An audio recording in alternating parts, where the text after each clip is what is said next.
Across deserts, mountains, jungles, and buried plains, entire cities once lived full lives and then disappeared without noise. Stone remained. People moved on.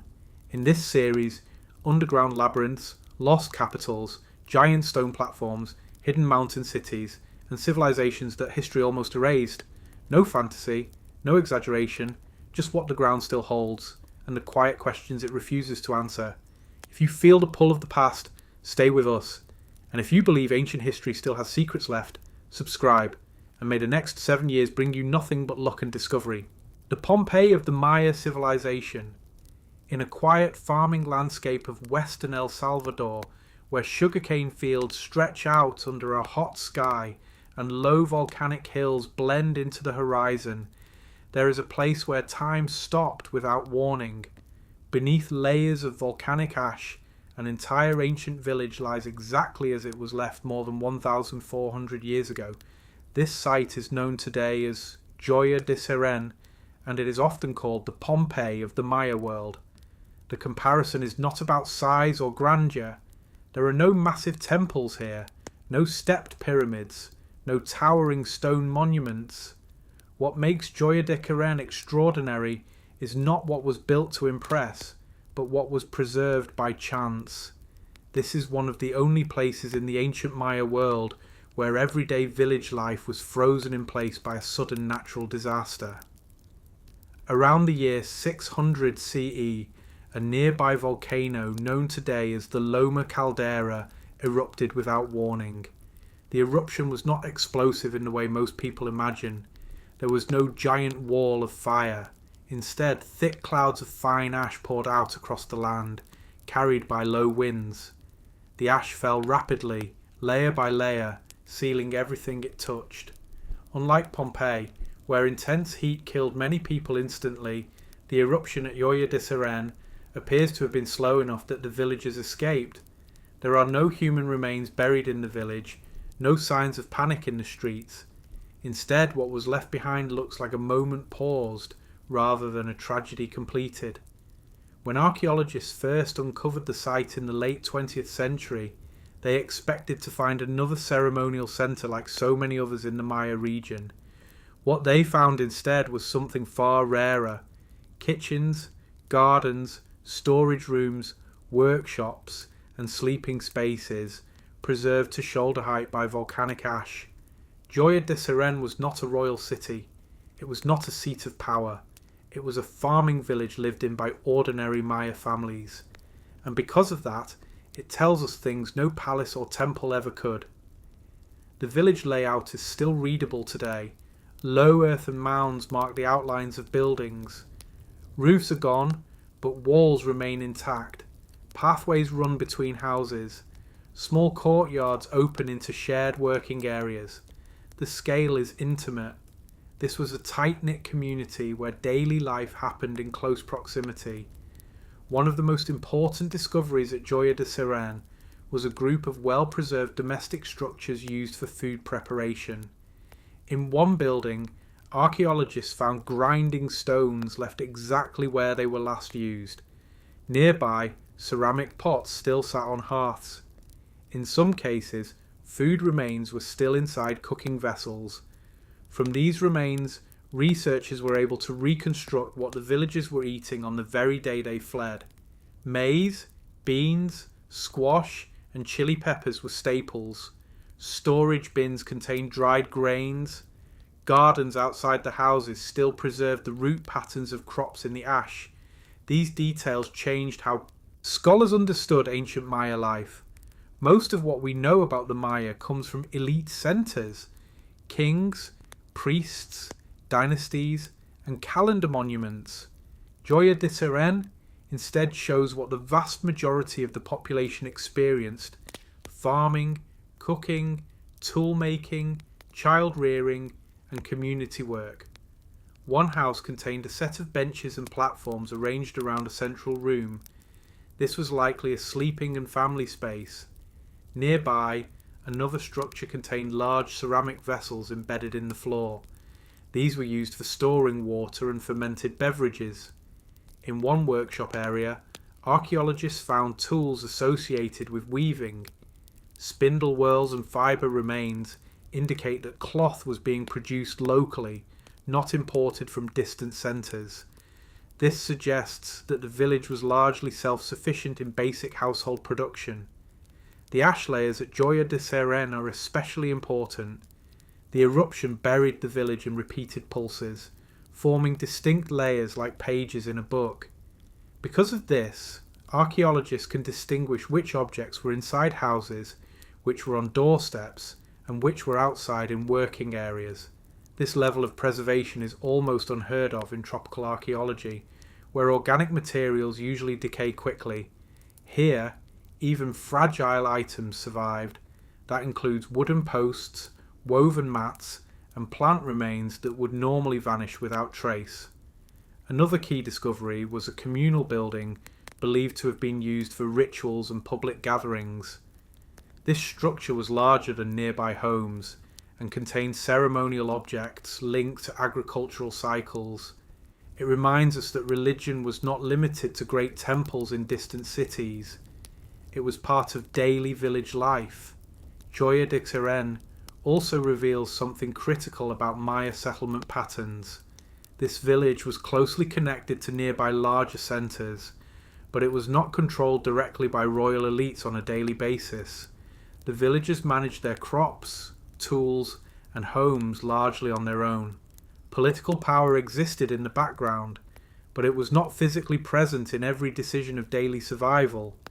The sudden abandonment of the village left behind small clues that tell a quiet story. In some homes, doorways were blocked with hurriedly placed objects, as if families tried to secure possessions before leaving. In other places, storage jars were left open, suggesting that people expected to return. There is no evidence that they ever did. Over time, additional ashfalls sealed the village even more tightly. Soil accumulated above it. Vegetation grew. The land was eventually reused for farming without anyone realizing that a complete village lay buried below. Gioia de Seren remained hidden for more than 1,300 years. Its rediscovery came only in 1976, when a construction project accidentally cut into the ash layers and exposed ancient walls.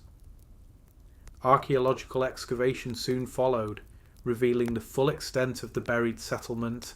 What emerged was not a ruined city, but a preserved moment of rural life.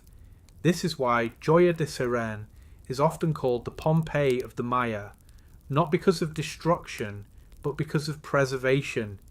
It captures not the fall of a civilization, but an ordinary afternoon in the life of one small community. Unlike Pompeii, Gioia de Seren shows no soldiers, no markets, no arenas. It shows grinding stones, gardens, food storage, sleeping mats, and everyday tools. It shows how people lived when no one was watching history happen. The story of Gioia de Seren also forces archaeologists to rethink how disasters affected ancient societies. Here, a volcanic eruption did not destroy a civilization. It displaced one village but allowed neighbouring communities to absorb the population. The Maya world continued to function for centuries after this event. The villagers who fled likely joined nearby settlements, carrying their knowledge, crafts, and traditions with them. Their lives did not end in ash, only their homes did. Today, protective shelters cover portions of the excavation. Visitors walk along carefully elevated paths above the preserved buildings. What you see is not a reconstruction. It is the actual village floor plan, exposed exactly where it stood. You can still see where families stored food, where they cooked meals, where they worked, where they slept. There is something quietly powerful about that. Most ancient sites show us how rulers wanted to be remembered. Gioia de Seren shows us how people actually lived. It does not answer grand political questions. It does not rewrite dynastic histories. But it fills a gap that monumental architecture can never fill.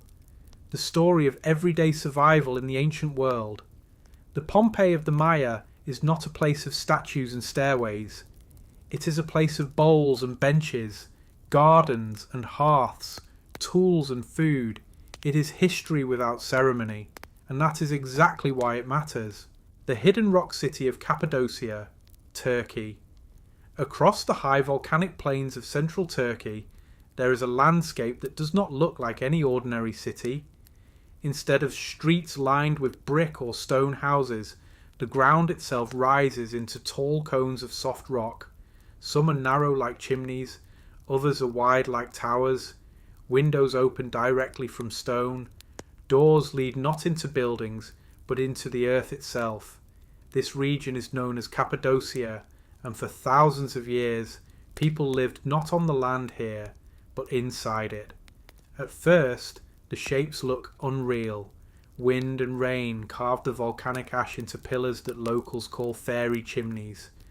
But the real story begins when you step closer and realise that many of these formations are not just natural.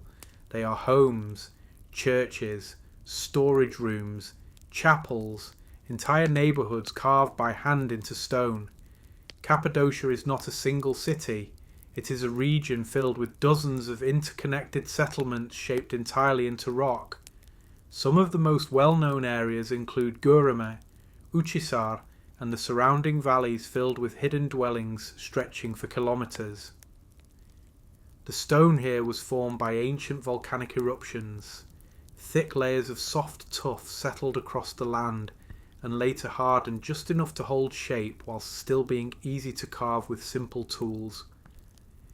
This unusual geology made something possible that would be nearly impossible elsewhere: large-scale rock architecture without quarrying or construction. People did not stack stones to build Cappadocia, they removed stone to reveal it. The earliest evidence of habitation in Cappadocia goes back to at least the Hittite period in the 2nd millennium BCE, and possibly earlier. Over time, different civilizations used, reshaped, and expanded the carved landscape. Phrygians, Persians, Romans, Byzantines, Seljuks, and Ottomans all left their imprint here. What makes Cappadocia unique is not just its age, but its continuity. This was not a short-lived civilization. People lived inside these rock homes continuously for more than 2,000 years. Entire family houses were carved directly into cliff faces. A single home might include several rooms, storage chambers, sleeping platforms, and animal shelters, all connected by narrow passageways. Smoke-blackened ceilings show where hearth fires once burned. Small carved alcoves mark where oil lamps were placed for light. There were no bricks, no wooden beams visible. The walls were a mountain itself.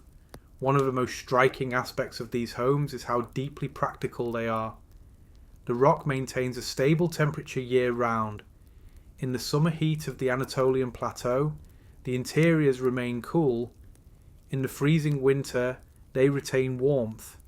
Without insulation, without fuel consumption, these stone homes regulated temperature naturally. This is one of the reasons why surface villages gradually disappeared while the rock cities continued to grow. Life in Cappadocia did not happen only in individual homes. Entire communities were carved into cliff systems. Narrow corridors connect one dwelling to another. Shared courtyards open into valley sides. Vertical stairwells link shallow residences to deeper levels below. In some cases, you can move from one household to the next without ever stepping outside. This created an unusually enclosed form of urban life. Neighbours lived within the same rock mass. Sound carried through stone channels. Smoke drifted along shared ventilation shafts. The city behaved like an organism rather than a grid. Religious life was also absorbed into the rock. Hundreds of churches were carved into cave chambers. Their interiors were smooth and rounded, shaped directly by hand. Walls were covered in frescoes painted in mineral pigments that bonded to the damp stone. Scenes from the life of Christ, saints, angels, and symbolic patterns still cover interiors that have seen no daylight for centuries. Unlike grand basilicas built for public display, These cave churches feel inward and private. Their ceilings are low, their floor plans are compact. Worship here was not meant for crowds, but for small, hidden communities. This brings us to one of the most important chapters in Cappadocia's history. During the late Roman and early Byzantine periods, the region became a refuge for Christian populations fleeing persecution, invasion, and political instability. Surface cities were vulnerable. Carved stone cities were not. When danger approached, people could retreat into the rock. Passages could be blocked with stone doors. Entrances could be concealed. Entire communities could disappear from sight within hours. Cappadocia eventually became part of a far larger underground system that included cities like Kaymakli and Derinkuyu, which we explored later in this series. The surface rock homes were part of the everyday world. The underground cities beneath them were the world of emergency survival. The hidden rock city of Cappadocia functioned as both a place of daily life and a shelter of last resort. What makes this underground surface relationship remarkable is how seamlessly it was integrated. Above ground, people farmed, traded, and travelled as ordinary villagers. Below ground, entire emergency cities waited in silence, carved and ready. No modern city has anything quite like this. Over time, Cappadocia's role shifted again. As invasions decreased and surface security improved, people returned to open villages, but they did not leave the rock completely. Even into the early 20th century, families still lived inside cave homes alongside modern houses. Some chambers were used as food storage, others as wine presses, others as animal shelters. For many locals, the rock was not an archaeological relic, it was simply home. It was only with modern tourism and preservation efforts that the rock city became seen as ancient rather than living.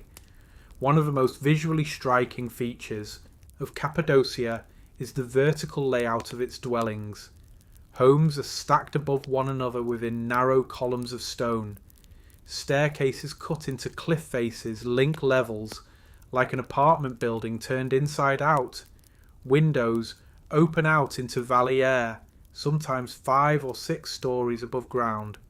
At Uchisar, a massive rock cone rises above the surrounding landscape. Inside it is a labyrinth of stairwells, rooms, and tunnels that once served as a defensive watchpoint and residential stronghold. From the top, you can see how the entire region is pocked with hidden doorways and windows carved into the rock itself. This is not a city you see in buildings, it is a city you see in negative space. Another important aspect of life in Cappadocia was water. Springs were scarce. Rainfall was seasonal. To survive, people carved cisterns directly into the rock to collect and store water.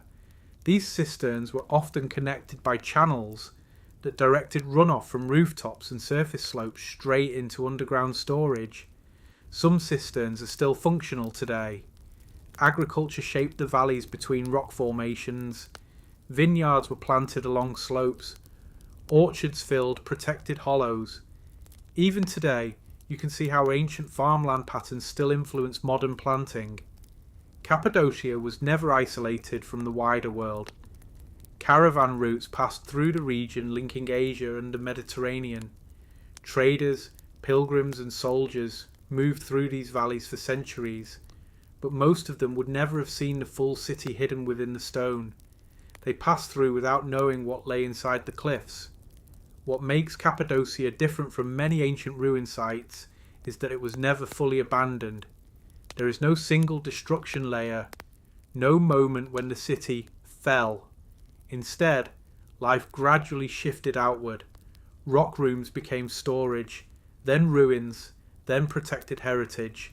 The stone city did not collapse, it simply became quiet.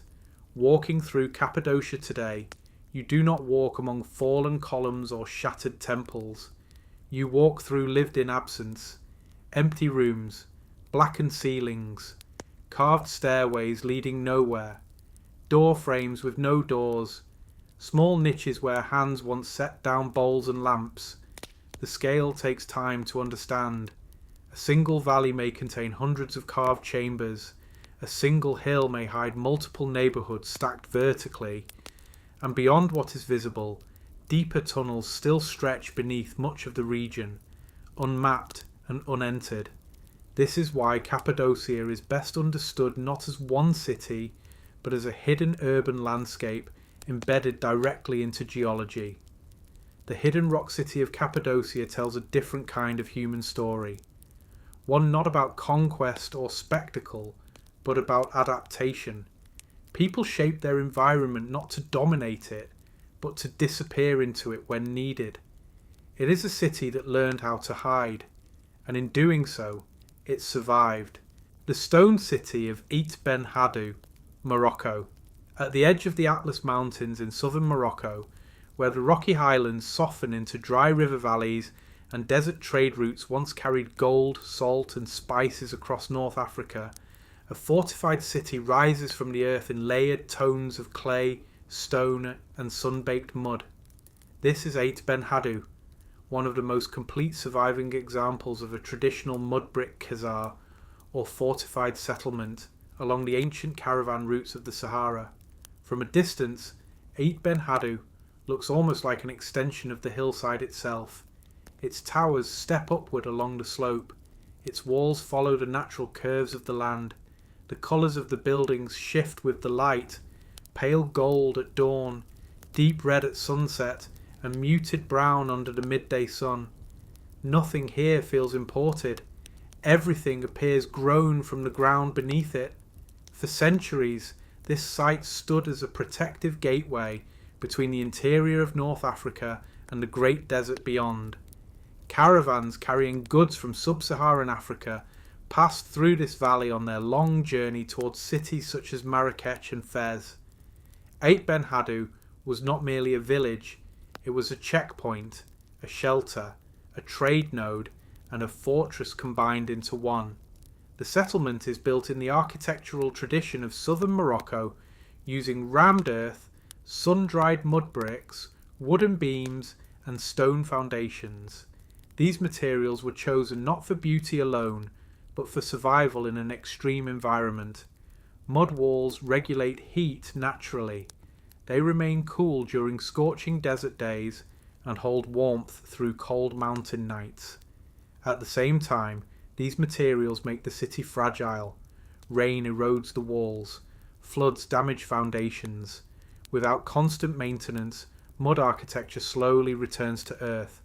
The survival of Ait Ben Haddou over so many centuries is not the result of permanent materials, but of continuous rebuilding by generations who depended on it. The earliest foundations of Ait Ben Haddou likely date back to at least the 11th century, though the caravan route system it guarded is far older. What we see today reflects layers of reconstruction across many periods rather than a single moment of construction. Towers were added, walls thickened, gates rebuilt, homes expanded. This was not a city designed by one ruler in one plan.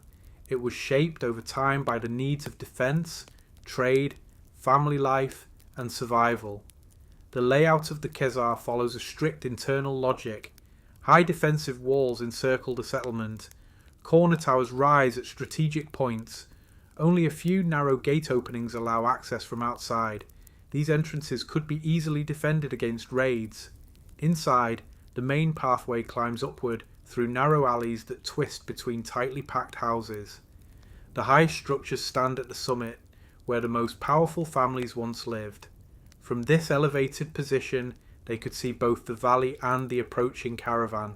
Routes. Social status was built into the stone.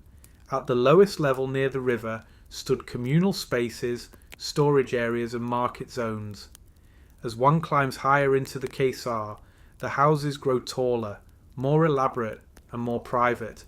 Decorative patterns appear on upper facades. Wooden balconies project outward. Towers display geometric motifs carved directly into clay plaster. These decorations served more than aesthetic purposes. They announced identity, lineage, and wealth in a society where written records were rare and architecture spoke on behalf of families. The river valley below the Kesar played a critical role in its survival. Seasonal floodwaters allowed agriculture to flourish in an otherwise dry landscape. Fields of grain, date palms, and vegetables sustained the population while caravans brought distant goods through the gate. Trade passed through Eit Ben Haddou for centuries. Gold from West Africa, salt blocks from the desert, ivory, spices, textiles and enslaved people moved along the same paths. The city did not create these goods. It survived by guarding their passage. As long as caravans passed, the Kesar thrived, but history shifted. By the early modern period, new trade routes, modern roads, and political changes redirected commerce away from the old caravan paths. The economic engine that sustained Eit Ben Haddou slowly faded. Families began to leave the hilltop Kesar and settle across the river in more modern homes, accessible by vehicles and public services. By the mid-20th century, the ancient city was largely abandoned as a permanent settlement. Unlike cities destroyed by war or disaster, Eit Ben Haddou did not fall suddenly. It emptied slowly. Roofs collapsed. Walls softened. Some houses returned to dust. Others stood empty but intact. Its survival might have ended there. One more ruined desert settlement, if not for two developments. The first was international recognition. Eit Ben Haddou was designated as a protected heritage site, ensuring large-scale conservation efforts. The second was cinema. Its striking appearance attracted filmmakers searching for a timeless desert fortress. Over the decades, the Kesar has appeared in dozens of historical films and television productions, often portraying ancient cities from entirely different regions of the world. This global attention brought tourism. Tourism brought funding. Funding brought preservation. Yet the tension between preservation and authenticity remains. Mud brick architecture cannot simply be frozen in time. It must be rebuilt again and again using the same traditional techniques. Every repair is both preservation and transformation. Today, only a few families still live within the original Kesar. Most have moved across the river into the modern village. The old city now exists in a space somewhere between living settlement and open-air museum. Walking through Eit Ben Haddou today, the silence is striking. The narrow alleys are empty for long stretches. Doors are sealed with wood or stone. Some rooms still contain loom frames, storage jars, or broken furniture left behind when families departed. The absence feels recent. Climbing upward through the Kesar, you pass between tall mud walls that once echoed with daily life. Children running, animals tied near doorways, water jars carried uphill, voices moving between terraces. At the summit stands the old granary and citadel. From here, the full scale of the site becomes visible. The river winds through the valley. Modern houses line the opposite bank. The ancient Kesar watches quietly from its ridge. This visual contrast between old and new is one of Eit Ben Haddou's most powerful features. Across a narrow river crossing, separated by only a few hundred meters, two worlds face one another, one shaped by caravan trade and hand-built architecture, the other by roads, electricity, and concrete. The architecture of Eit Ben Haddou also reveals how defensive thinking governed daily life. Windows are small and placed high on walls. Exterior facades remain mostly blank at ground level. Entry points are narrow and indirect. From outside, the Kesar presents few vulnerabilities. Inside, however, homes open inward into courtyards filled with light. This inward-facing design protected families from heat, storms, and intrusion, while creating private domestic spaces inside a tightly defended shell. This dual nature, closed outward, open inward, defined life in the Kesar. Religious and communal life were woven into the settlement as well.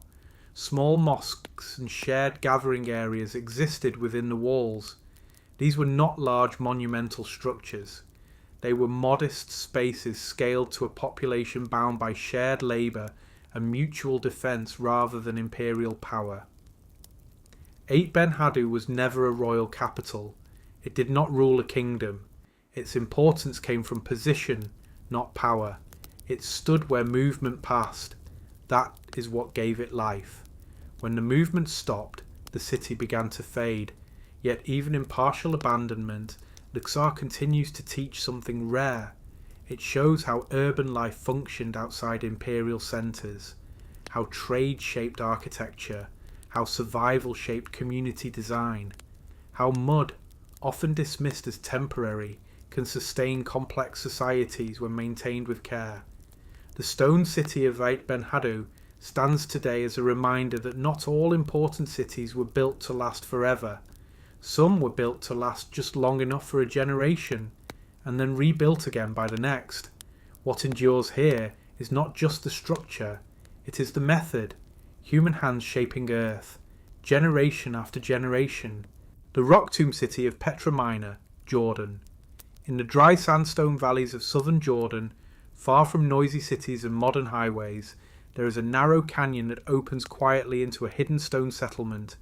It does not announce itself with monumental facades or towering columns. There are no crowds waiting at the entrance. And yet, carved into its soft red walls is a complete ancient landscape of homes, tombs, and gathering spaces shaped directly from the rock itself. This place is known today as Petra Minor, also called Little Petra. Petra Minor lies just a few kilometres north of the famous city of Petra, but its atmosphere is entirely different. Where Petra is monumental and theatrical, Little Petra is quiet and personal. It feels like a place meant for everyday life rather than spectacle. The sandstone canyon that leads into Little Petra is narrow and shaded. Light enters in thin ribbons, shifting slowly across the carved walls as the sun moves overhead. The wind is soft here. Footsteps echo briefly and then fade. Walking through this passage, it becomes clear quickly that this was not built to impress outsiders. It was built to serve those who lived here.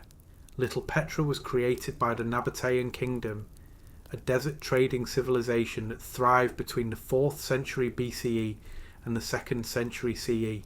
The Nabateans controlled vast networks of caravan routes connecting Arabia, the Levant, Egypt, and the Mediterranean.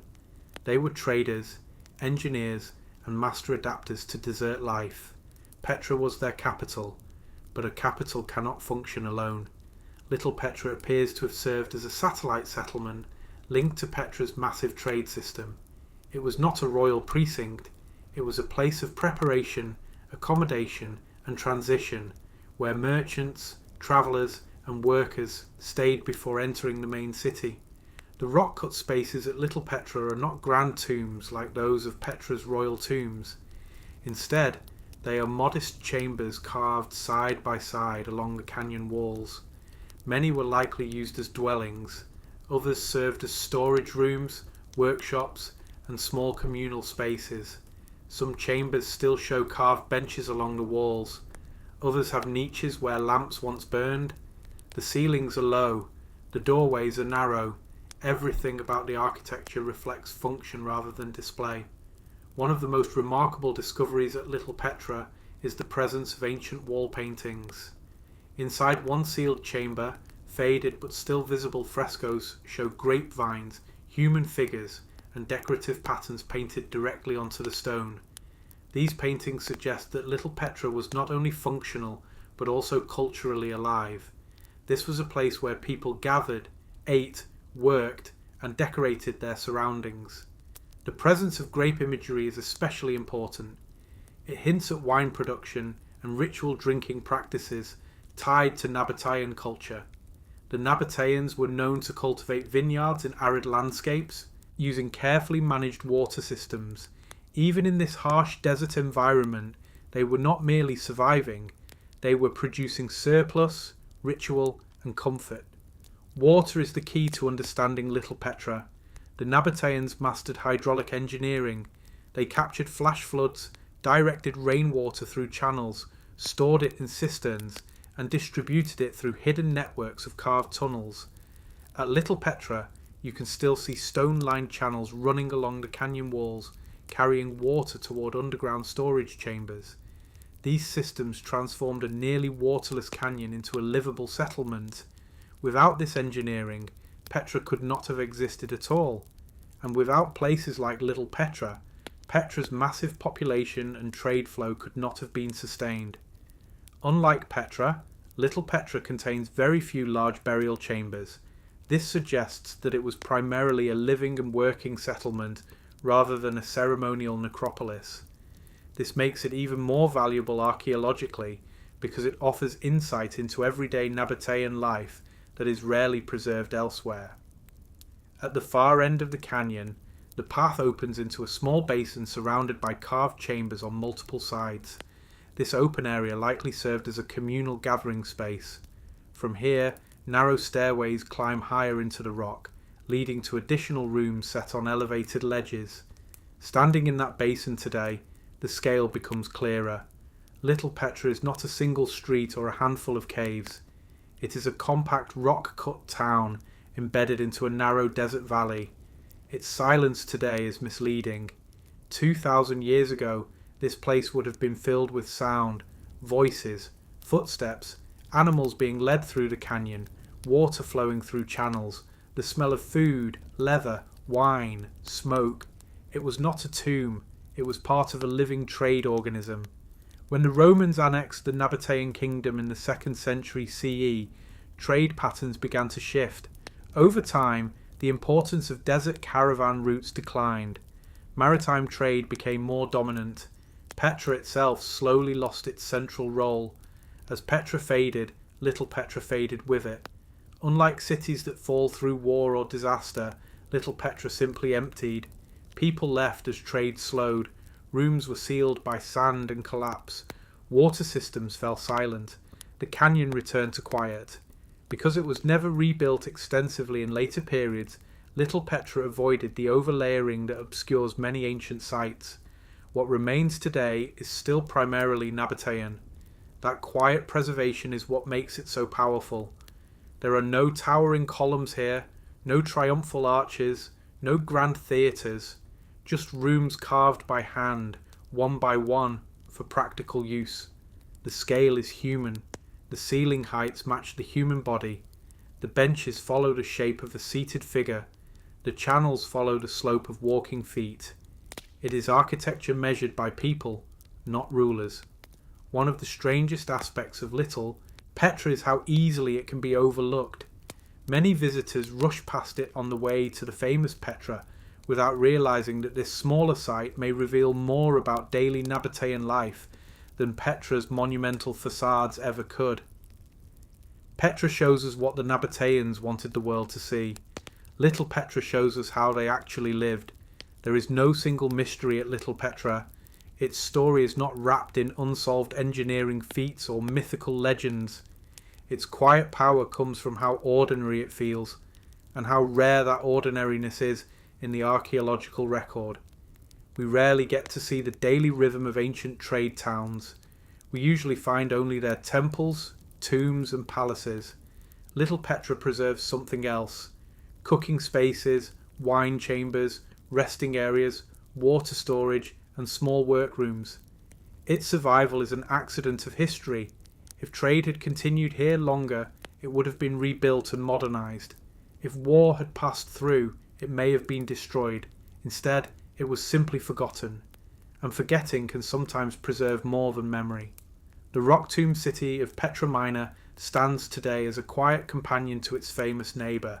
It does not compete with Petra's grandeur. It completes it. Without places like this, Petra would not have functioned. Without settlements that prepared, stored, fed and housed, no capital ever truly stands alone, and in the shaded canyon of Sik al-Barid, the Nabatean world still lingers, not in monuments, but in lived space carved gently into stone. The hill city of Old Sarum, England. On a wide open rise above the chalk plains of southern England, a vast circular scar cuts into the landscape. From a distance, it looks like a simple grassy mound, but as you approach, the scale becomes clear. Deep defensive ditches encircle massive earth walls. The outline of streets, foundations, and fortifications still lies faintly beneath the grass. This is Old Sarum, one of the longest continuously used defensive sites in British history. To most visitors today, Old Sarum appears as a ruined medieval castle surrounded by empty fields, but the visible stone ruins represent only the final chapter of a far older story. Beneath the Norman walls and cathedral foundations lies an Iron Age mega-fortress that once stood as a regional centre of power more than 2,000 years before the Middle Ages began. Old Sarum began its life not as a castle, but as a massive hill fort built by Iron Age communities around 400 BCE. At that time, defensive settlements were rising across Britain as tribal groups competed for territory, resources, and control of trade routes. Old Sarum's location made it ideal. It stands at the junction of ancient trackways that crossed southern England long before Roman roads existed. From the top of the hill, the surrounding countryside is visible in all directions. Any approaching group could be seen hours in advance. The natural slope of the hill added to its defensive strength, while the man-made earthworks transformed it into a fortified city. The Iron Age builders reshaped the hill using simple tools and enormous coordinated labour. They dug a wide circular ditch around the summit and piled the excavated chalk into towering ramparts behind it. Over time, these defensive rings were expanded and reinforced, creating multiple layers of protection. Within the enclosure, a dense settlement developed. Houses made from timber, clay, and thatch filled the interior. Smoke rose from cooking fires. Livestock was sheltered within the walls during danger. Storage pits held grain and supplies. Old Sarum was not a temporary refuge, it was a permanent hill city. For centuries, the fortress remained a living centre of population and power. Then, in the 1st century CE, a new force arrived, the Romans. When Roman legions pushed into southern Britain, they encountered established defensive strongholds like Old Sarum. Rather than destroying all of them, the Romans often reused strategic sites. At Old Sarum, they built new structures within the existing earthworks and integrated it into their regional administrative system. Roman roads soon connected Old Sarum to nearby settlements, including what would later become Salisbury. The hill fort shifted from tribal stronghold to Roman-controlled outpost. Daily life changed, but the defensive value of the hill remained the same. After Rome's influence faded in Britain, Old Sarum entered another phase of occupation under early Saxon control. Once again, the site adapted without being abandoned. Timber halls replaced Roman buildings. Christian worship appeared gradually. The hill continued to be valuable because of its location, not because of any single culture. The most dramatic transformation came after 1066. Following the Norman conquest of England, William the Conqueror recognised the strategic value of Old Sarum immediately. He ordered the construction of a stone castle within the ancient earthwork ring. The earlier timber defences were replaced with heavy stone walls and towers. For the first time, Old Sarum became not just a fortified town, but a true medieval stronghold. Alongside the castle, the Normans built a cathedral inside the enclosure. This created an unusual arrangement, a military fortress and a major religious centre sharing the same tightly confined hilltop space. At its peak in the 12th century, Old Sarum was both a military command point and an administrative centre. It housed soldiers, priests, nobles, craftsmen and civilians all within its circular defences. The population lived on top of layers of history without fully understanding how deep they stood. But Old Sarum had a problem that no wall could solve: water. The hill has no natural spring at the summit. All water had to be hauled up from the valley below. In times of peace, this was difficult but manageable. In times of siege, it became dangerous. Over time, conflicts between the military garrison and the church authorities worsened conditions inside the crowded enclosure. By the early 13th century, the decision was made to relocate the cathedral and much of the civilian population to a more livable site in the valley below. That new settlement would become modern Salisbury. Once the population moved, Old Sarum's importance collapsed quickly. The castle remained in limited use for a time, but without the support of a town and cathedral, it lost its strategic and economic purpose. Stone was stripped from buildings for reuse elsewhere. Roofs fell in, walls fractured, the hilltop emptied. What had once been a living city became a silent ruin. Today, the outlines of every major phase are still visible if you know how to read the ground. The broad circular ramparts belong to the Iron Age. The inner foundations trace Roman and Saxon occupation. The broken stone walls mark the Norman castle. Near the centre, the faint footprint of the medieval cathedral still lies etched into the grass. Few places in Britain show such uninterrupted layers of use across such a long span of time. Old Sarum is not a single monument, it is a stacked landscape. Walking along the ramparts today, the wind moves freely over open fields. There are no houses inside the walls, no livestock, no market noise, only the deep circular geometry of earth and stone remains. Yet every step follows routes once walked by Iron Age farmers, Roman soldiers, Saxon leaders, Norman knights, and medieval priests. Each period reshaped the hill without erasing what came before. The Iron Age builders chose Old Sarum for defence and control. The Romans reused it for order and administration. The Normans transformed it into a military and religious stronghold. And then, when its limitations could no longer be ignored, it was abandoned without violence. This slow withdrawal is part of what makes Old Sarum unusual. Most great fortresses fall in war. Old Sarum simply emptied, its population left quietly, its power drained away gradually. Its walls were reused elsewhere. What remains now is the negative space of a city, a place where history can be seen not in living streets, but in contours, shadows, and the curve of the land itself. The hill city of Old Sarum reminds us that cities do not always move forward in straight lines. Sometimes they climb upward, layer by layer, and sometimes they move away entirely, leaving their old foundations open to sky, wind, and memory. The Cyclopean fortress of Barabar in India. In the dry hills of eastern India, where granite rises in rounded domes above farmland and forest, there is a place where ancient stone looks strangely unfinished and impossibly perfected at the same time. These are the Barabar caves, the oldest surviving rock-cut caves in the Indian subcontinent, carved more than 2,300 years ago. From the outside they appear simple and rough, but inside their walls are polished to a mirror finish so precise that even today it remains difficult to explain how they were achieved. The Barabar hills stand in what is now the Indian state of Bihar. The trees are sparse, the rock is hard, the heat is constant for much of the year. Nothing about this landscape suggests ease of construction. And yet, within these hills are chambers carved directly into solid granite, not sandstone, not limestone, but one of the hardest stones known to human builders. Granite resists tools. It fractures unpredictably. It blunts metal. And still, the caves of Barabar were hollowed out with a level of symmetry and surface perfection that seems far ahead of its time.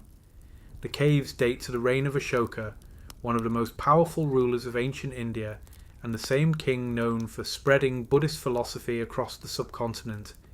Inscriptions carved above the cave entrances record that Ashoka donated these caves to an ascetic sect known as the Ajivikas, a spiritual community that lived in extreme simplicity and isolation. The contrast is striking. A ruler at the peak of political power commissions caves of extraordinary technical perfection for monks who rejected wealth, hierarchy, and material attachment. The first impression of the Barabar caves is deceptively modest. The entrances are small, framed by simple carved portals. The exterior surfaces of the hill remain rough and irregular, but once you step inside, the world shifts. Light enters only through the doorway, and what that light touches reflects back like glass. The interior granite walls curve smoothly with no visible chisel marks. Every surface is polished so thoroughly that reflections ripple across it. Sound carries sharply, A single spoken word echoes and rebounds with unusual clarity. The cave behaves almost like a stone instrument. This level of polish is known today as the Mauryan polish, a finish found on a small number of ancient Indian stone objects and pillars. But nowhere is it preserved on scale like this. Some chambers are simple rectangles with rounded corners. Others are circular domes carved completely from the living rock. The geometry is controlled, the symmetry is exact, the surfaces are not merely smooth, they are optically reflective. This raises a question that has no easy answer. How did Iron Age craftsmen polish granite to this level? Without modern abrasives, without powered tools, without synthetic compounds. We know that ancient builders used sand, water, and repeated hand abrasion to polish stone. With enough time and labour, impressive finishes are possible, but the Barabar caves push that method toward an extreme end of feasibility. The surface quality is so consistent that even slight deviation becomes noticeable, and the caves are not small objects, they are full rooms. Tools used for this work have never been found. Even the sequence of construction remains unclear. Did they first hollow the chamber roughly and then spend years polishing? Or was the removal of stone itself part of a controlled finishing process? We do not know. The most famous cave at the site is Lomas Rishi. Its entrance is carved with a decorative facade that mimics wooden architecture. Arched beams, curved rafters, and symbolic motifs are all carved into granite, as if the builders wanted stone to imitate timber. Beyond that decorative doorway lies a perfectly smooth inner chamber. The exterior still shows raw tool marks. The interior looks manufactured. This visual contradiction is one of the most unsettling features of Barabar. Rough outside, impossible smooth inside. Each cave has a slightly different layout, but they all share the same inner polish and acoustic behaviour. The chambers amplify sound in unusual ways, creating long reverberations. It is easy to imagine how chanting or meditation inside such spaces would feel immersive, even overwhelming. This acoustic effect may have been intentional. The Ajavikas practiced rigorous forms of meditation focused on fate, discipline, and renunciation. A space that reshapes sound and perception would have enhanced those experiences profoundly. What complicates the story further is that the caves were unfinished abruptly. Some show half-polished walls, others retain rough-cut sections alongside mirror-finished surfaces. It appears that this extraordinary construction project stopped suddenly. Why? One possibility is political change. Ashoka's support shifted more heavily toward Buddhism in later years. The Ajavikas gradually declined as a religious movement. Funding, labour, and royal protection may have vanished. Another possibility is simply exhaustion of effort. Polishing granite at this scale is brutally labour-intensive. Even with a large workforce, progress would have been slow. What remains unbroken is the polish itself.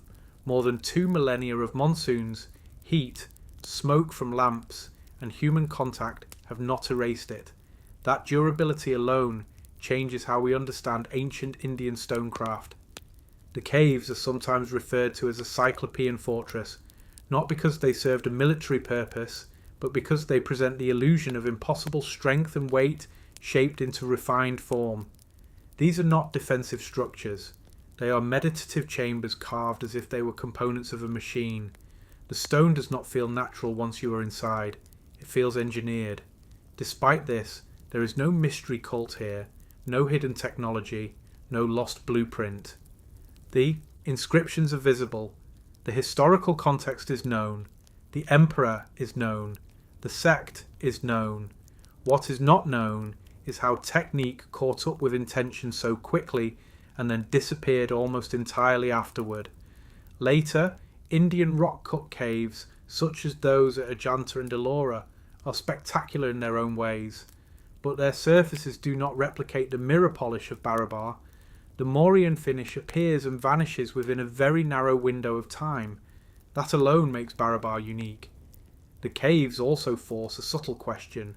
Why was so much effort spent making ascetic meditation chambers technically perfect? No one would see the polish easily in lamplight. No visitor would admire reflections at a distance. This perfection was not made for crowds, it was made for those who lived inside. Perhaps the Polish was not for beauty, perhaps it was for something sensory, sound, temperature, perception of space. Perhaps the builders were exploring what stone could do beyond shape. Modern visitors often report that the caves feel strange even when empty. Sound behaves differently. Voices seem to float. Direction becomes difficult to judge. The chamber feels larger than it is. These subjective reactions do not prove ancient intent, but they show that the spaces still affect the human body in subtle ways.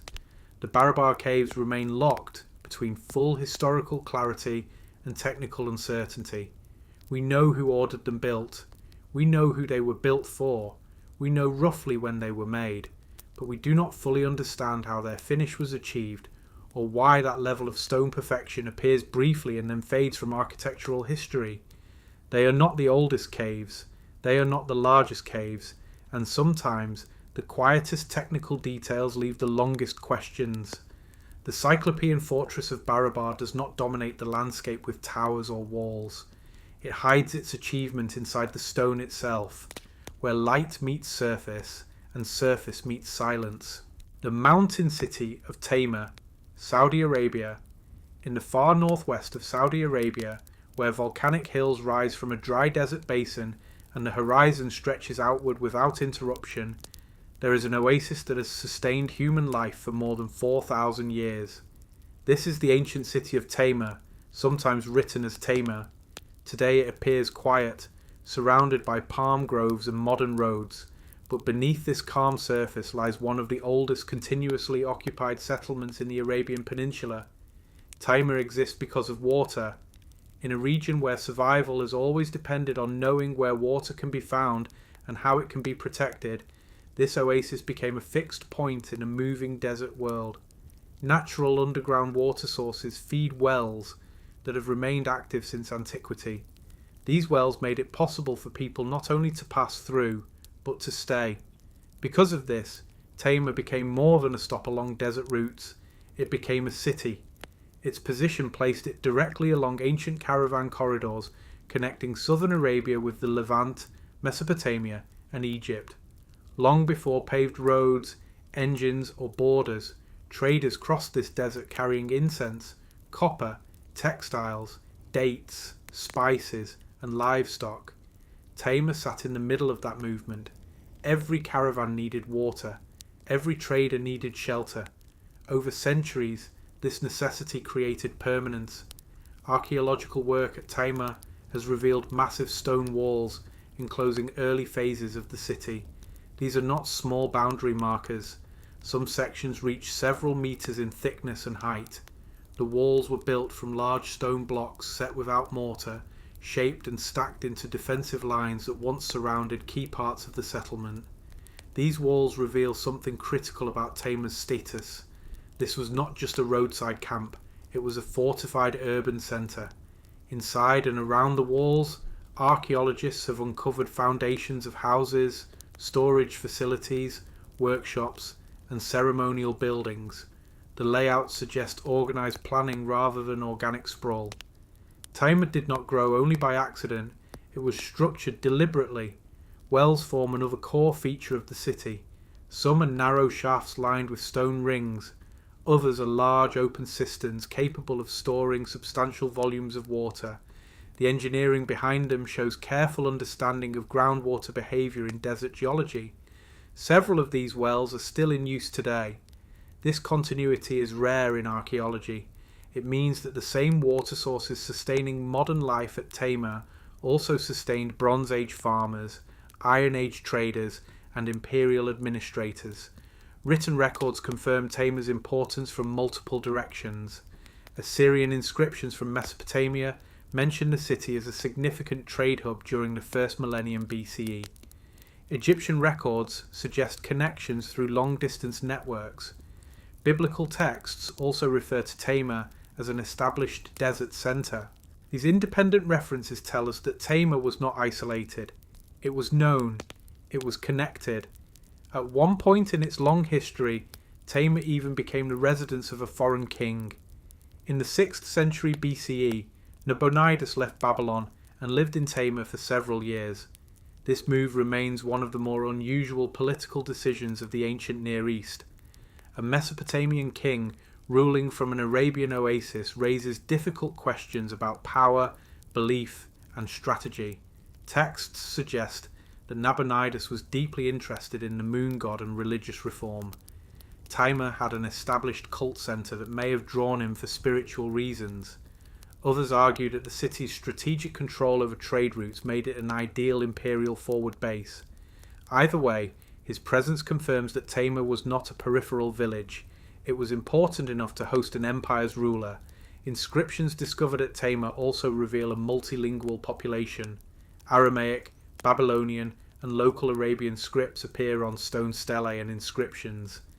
This linguistic mixture reflects the city's role as a contact point between cultures rather than a single ethnic enclave. Tamar was not one people's city. It was a shared desert city. Beyond walls, wells, and texts, the surrounding landscape shows signs of ancient agriculture.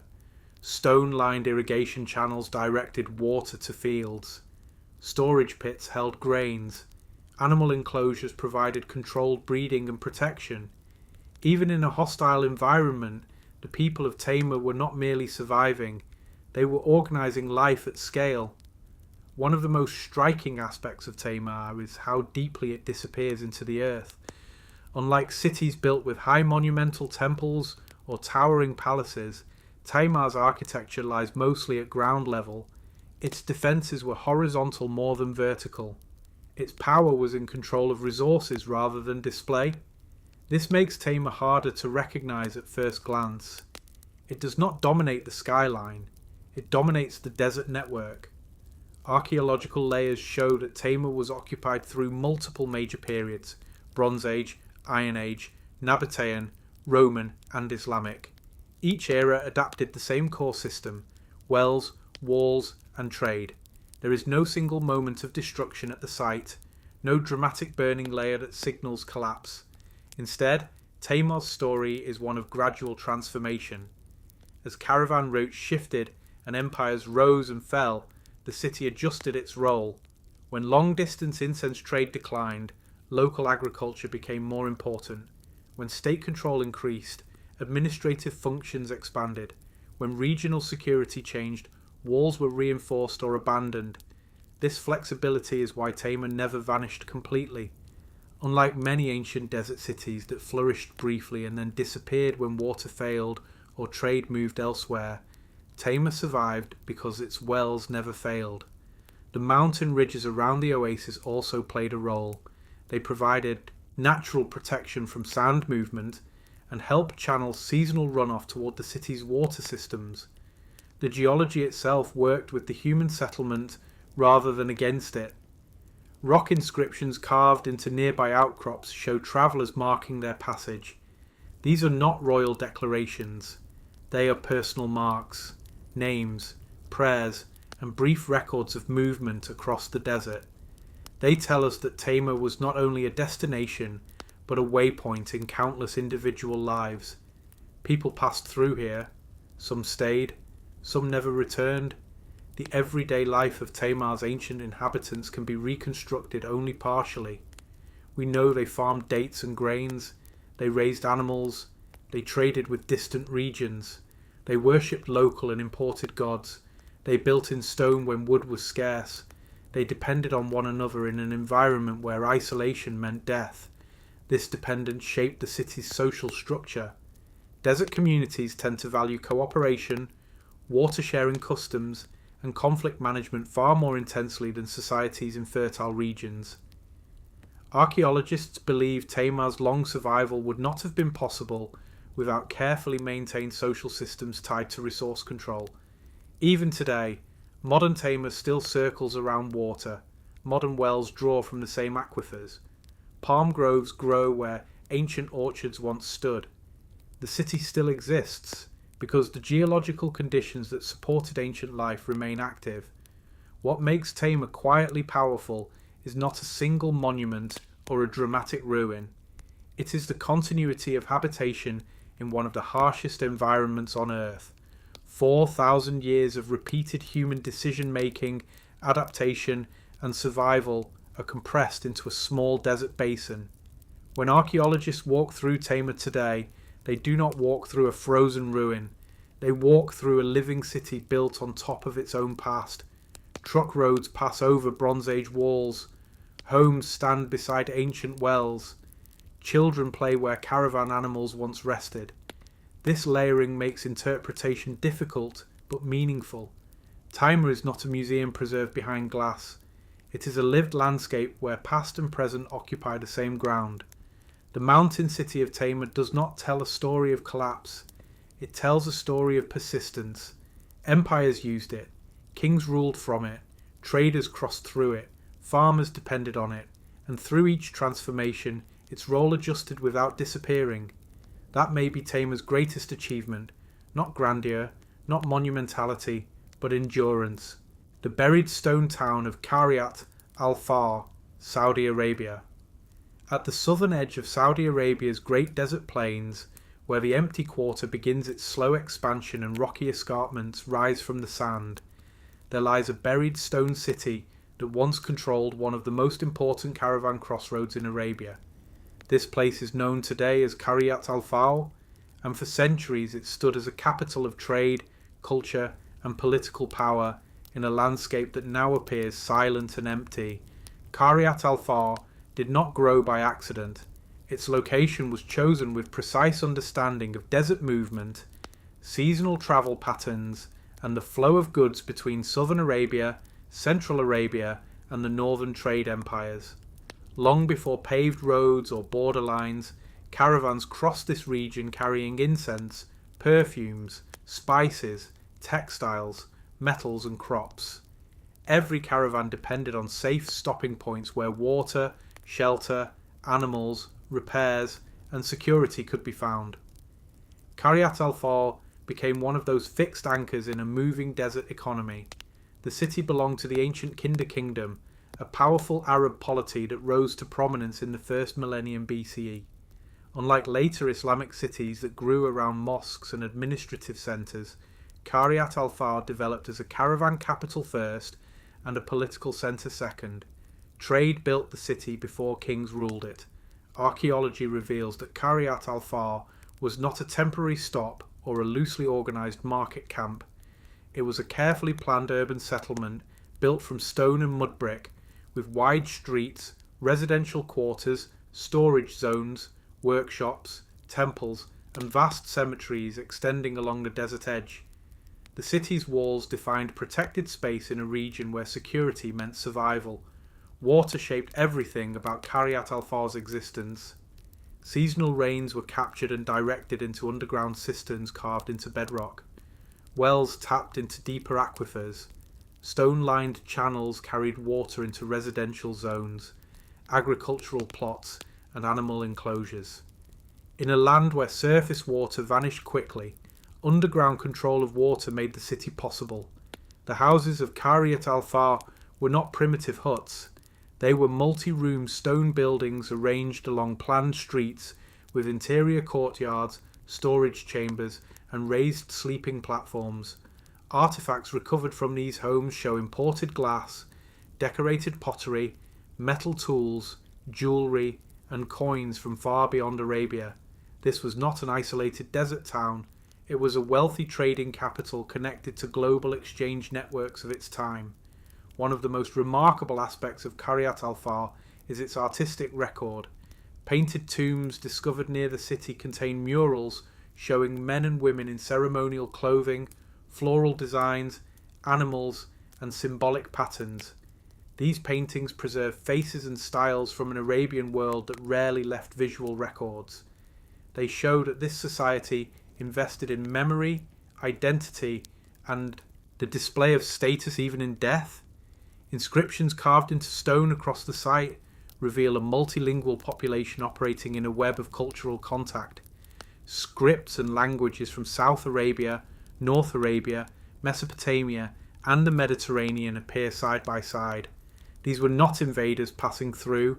They were residents, merchants, and administrators living together in one urban centre shaped by movement. Temples once stood at the heart of Kiryat al-Far, serving religious traditions that blended local deities with influences from distant lands. Offerings, altars and cult rooms showed that trade and belief were inseparable here. Merchants did not move goods alone. They moved gods, symbols, stories and rituals along the same routes. At its height between roughly the 3rd century BCE and the 3rd century CE, Kiryat al-Far served as the political and economic capital of the Kinder Kingdom. From here, rulers controlled caravan taxation, mediated disputes between tribes, and regulated access across vast desert territories. Power did not come from armies alone. It came from controlling who could move, where they could rest, and how safely they could trade. The decline of Kiryat al-Far was not sudden or violent. It did not fall in a single battle. Instead, it faded as trade networks slowly shifted. Maritime routes grew stronger. New cities rose closer to coasts and river valleys. The great overland caravans lost economic dominance. As movement changed, the city's purpose weakened. Without caravans, Kiryat al-Far lost its lifeline. Families left in stages. Workshops fell silent. Temples closed. Wells dried or were maintained only for passing groups. Sand slowly covered streets and buildings, sealing the settlement beneath desert winds. What makes Kiryat al-Far exceptional is not only its historical importance, but how completely it vanished from written memory for centuries. Unlike cities remembered in continuous tradition, Kiryat al-Far disappeared almost entirely from popular knowledge until modern archaeological surveys revealed its scale. Beneath what appeared to be empty desert lay the remains of an organised capital that once shaped regional power. Modern excavations uncovered street grids, house foundations, tomb corridors, defensive walls, and monumental gateways that confirmed the city's urban planning did not lag behind contemporary centres elsewhere in the ancient world. This was not a peripheral Arabian village watching history pass by. It was one of the engines driving regional history itself. The people of Kiryat al-Far lived in a world defined by movement. Caravans arrived and departed constantly. Accents changed with the seasons.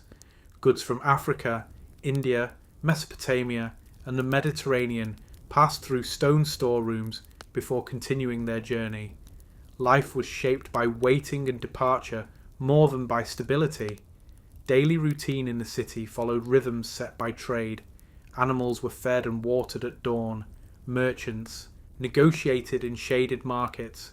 Goods were weighed, stored, repackaged, and redistributed. Religious ceremonies marked safe arrivals and successful departures. The desert never slept completely, and neither did the city. The cemeteries surrounding Kiryat al-Far reveal that status mattered deeply in this society. Wealthy families built decorated tombs with painted interiors and carved inscriptions. Modest graves belonged to traders, workers, and labourers who sustained the city through constant physical effort. Death did not erase social difference, but it preserved it in stone. What remains of Kiryat al-Far today is contained within low ruins, barely rising above the desert floor. Without context, it is easy to walk past the site without realising that a major Arabian capital lies beneath your feet. There are no towering columns, no standing temples, no dramatic arches. Everything exists close to the ground, half buried, as if the desert itself chose to keep the city quiet rather than erase it completely. This invisibility is part of Kiryat al-Far's power. It forces archaeology to work slower, to read foundations rather than monuments, to listen to soil rather than spectacle. The city does not announce itself with grand architecture, it reveals itself through careful excavation. Kiryat al-Far's story also changes how we think about ancient Arabia. It shows that large, complex, literate, and economically integrated cities existed deep within the peninsula long before the rise of Islam and long before the formation of modern nation-states. Arabia was not only a land of nomads and scattered tribes, it contained stable urban centres that shaped the region for centuries. The buried stone town stands today not as a ruin of collapse, but as a map of changing movement. When people moved through it, it lived. When people moved away from it, it slept beneath the sand. The lost caravan capital of Kiryat al-Faw reminds us that cities do not disappear only through violence. Some vanish because the world simply changes direction around them, and when that happens, even powerful capitals can sink quietly into the desert, waiting for stone and wind to tell their story again. The rock-cut pyramid of Medrasan, Algeria. In the high plains of northeastern Algeria, where mountains soften into wide grassy plateaus and the horizon stretches without interruption, a massive circular stone monument rises alone from the landscape. At first glance, it does not look like a pyramid. It does not match the sharp angles of Egypt or the steppe terraces of Central America. Instead, it appears as a vast stone drum crowned with a low conical roof. This is the Medrasan, the oldest known royal tomb of the ancient Numidian kings and one of the most enigmatic stone monuments in North Africa. Medrasan stands nearly 20 metres high and over 50 metres in diameter, making it one of the largest ancient tombs in the entire Maghreb. It is built entirely from massive limestone blocks, carefully cut and arranged in concentric circular courses. 60 fluted stone columns ring the exterior, giving the monument a strange hybrid appearance that looks neither fully African, fully Mediterranean, nor fully Eastern. It stands at the crossroads of civilizations, and its architecture reflects that position. The tomb dates to around the 3rd century BCE, a period when the kingdom of Numidia was rising as a major regional power between Carthage and Rome. The Numidians were not a minor desert tribe living on the edge of history. They controlled vast territories, commanded powerful cavalry armies, and negotiated as equals with the great empires of the Mediterranean world. Medrasan is widely believed to be the burial monument of one of the earliest Numidian kings, possibly connected to the royal lineage that later produced Massinissa, the ruler who unified Numidia and reshaped the political balance of North Africa during the Punic Wars. While no inscription inside the tomb identifies the individual buried here, the scale and location leave little doubt that Medrasan was built for royalty. The monument is positioned on a slight rise that commands wide views across the surrounding plains. From this vantage point, riders, caravans, and armies could be seen approaching from many kilometers away. Even in death, the individual buried here was placed where movement across the land would never escape notice. This was not a hidden grave, it was a statement of authority carved into geography. Unlike Egyptian pyramids, Medrasan has no visible stairways, temples, or processional avenues. Its design is closed, compact, and inward facing. The entrance is a small, nearly invisible opening at ground level that leads into narrow stone corridors carved deep inside the monument. These corridors were sealed shortly after burial and remained inaccessible for centuries. Inside, the tomb contains one or more burial chambers carved into bedrock beneath the monument. Over time, looters and early explorers forced entry into these chambers, but little remains of the original grave goods. Whatever treasures once filled the rooms were removed long ago, either in antiquity or during later intrusions. What remains is the structure itself, and the structure tells a story even when objects are gone. Medrasan's architectural style is unusual because it blends multiple cultural influences into a single form. The circular tumulus shape echoes older Berber burial traditions found across North Africa. The fluted columns recall Greek architectural elements. The scale and monumentality reflect the political ideology of Mediterranean kingship. This fusion shows that Numidian society was not isolated. It absorbed ideas from east, west, north, and south while maintaining its own identity. The building techniques used at Medrasan demonstrate high technical skill. Each stone block was cut with precision sufficient to fit tightly without mortar. The curvature of the circular walls required careful planning, not only in horizontal alignment, but in vertical stacking. Even small miscalculations would have caused instability across the entire structure. Yet more than 2,000 years later, the monument still stands. The roof of Medratun forms a stepped conical profile built from inward sloping stone courses.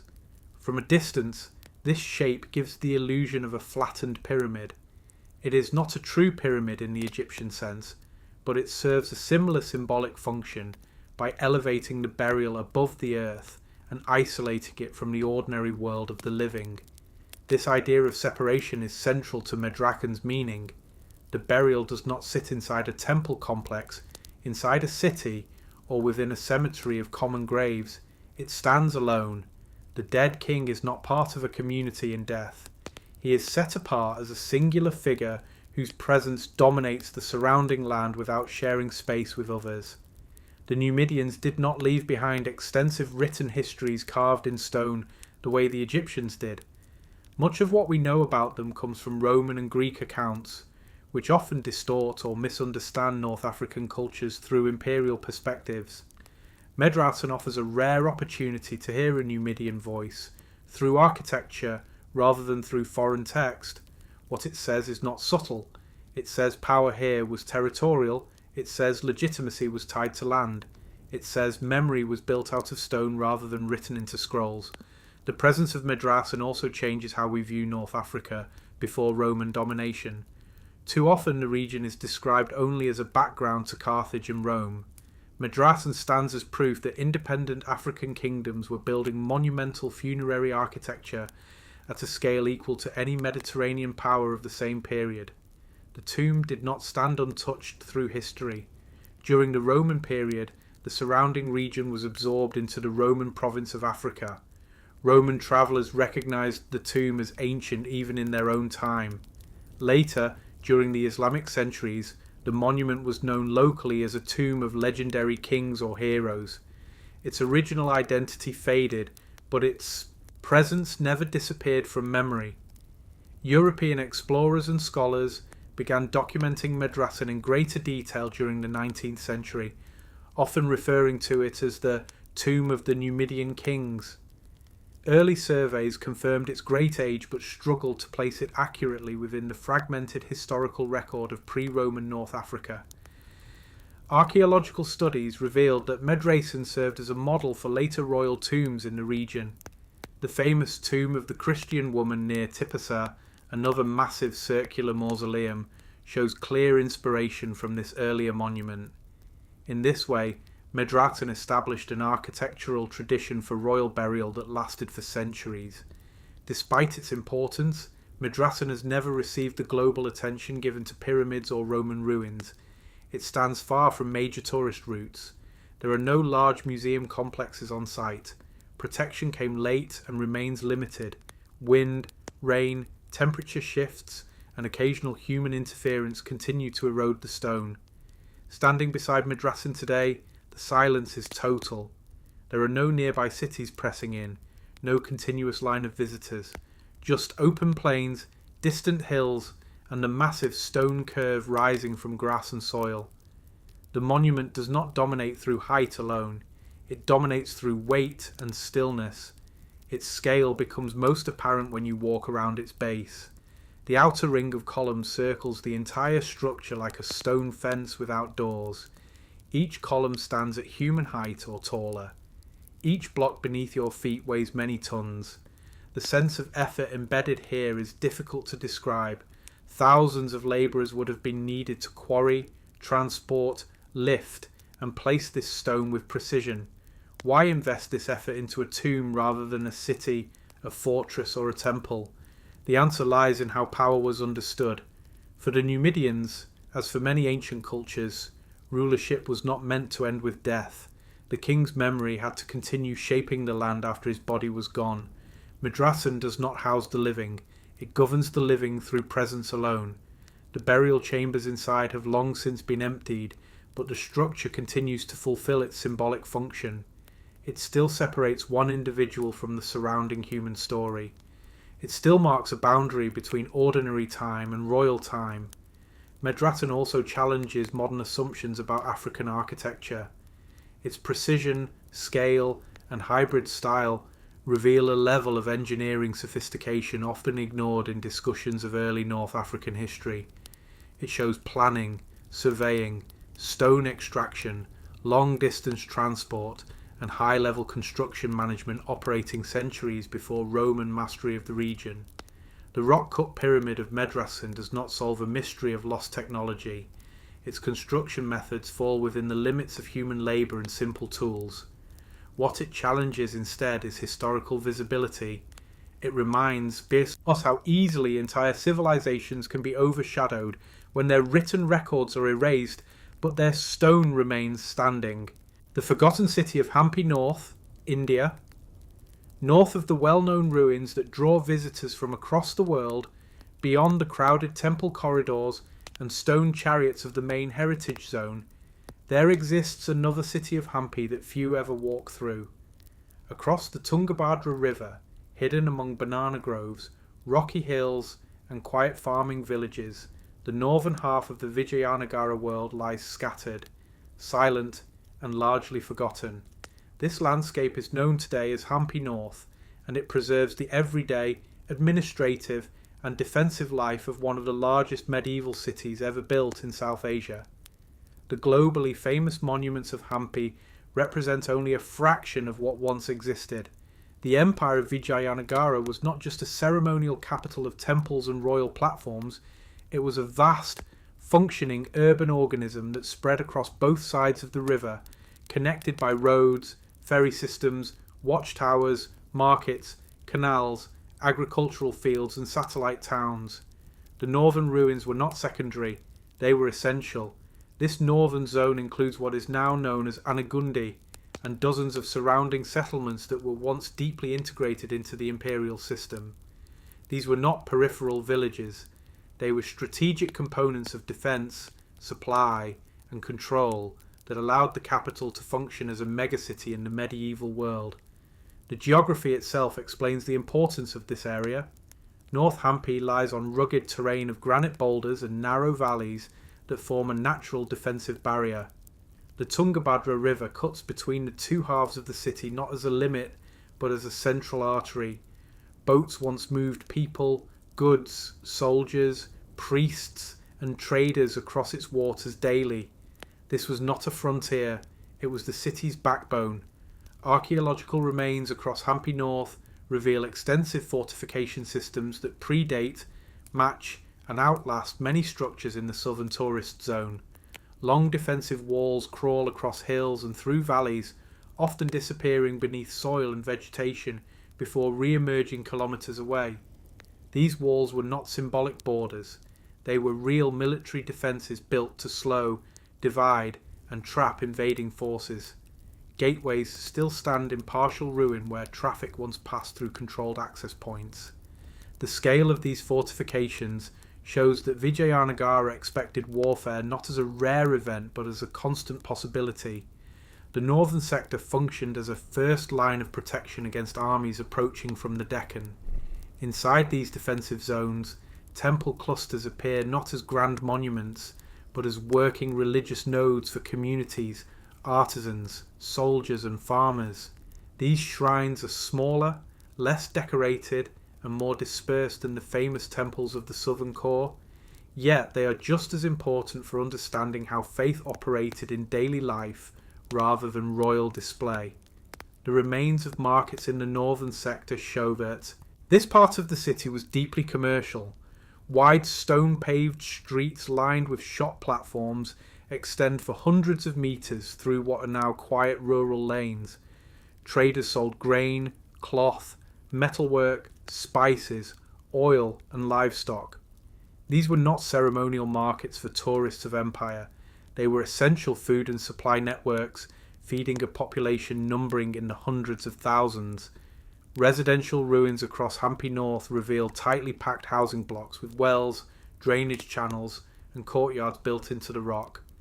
Unlike the monumental architecture of royal areas, these neighbourhoods show how ordinary people lived inside the empire. The shapes of doorways, the alignment of water channels, and the density of construction show a city built for function before spectacle. One of the most overlooked elements of Hampi North is its agricultural infrastructure. Vast tracts of land were terraced and irrigated using stone-lined canals that directed river water into fields far beyond the visible urban zone. These systems supported continuous crop production in a rocky landscape that would otherwise appear unsuitable for large-scale farming. The empire did not survive on temple wealth alone. It survived on grain, water control, animal husbandry, and logistical planning that extended well into the northern hinterlands.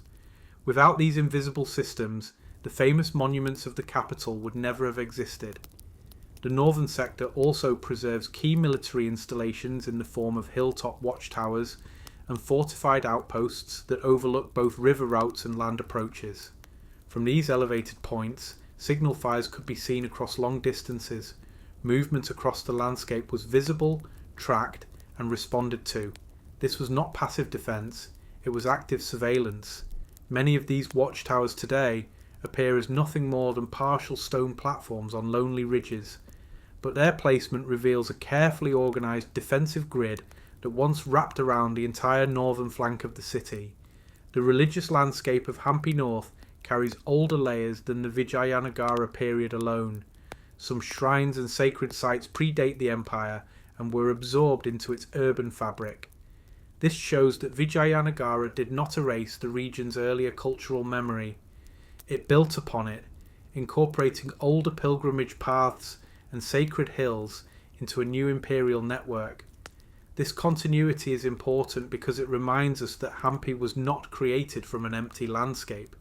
It rose from a terrain already shaped by centuries of belief, farming, and small settlements.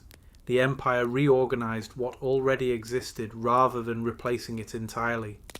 When the armies of the Deccan Sultanates defeated Vijayanagara in the 16th century, destruction did not fall equally across the entire city. The southern ceremonial zone was targeted most heavily because it represented royal authority, wealth, and divine kingship. The northern sector saw destruction, but also abandonment rather than total erasure.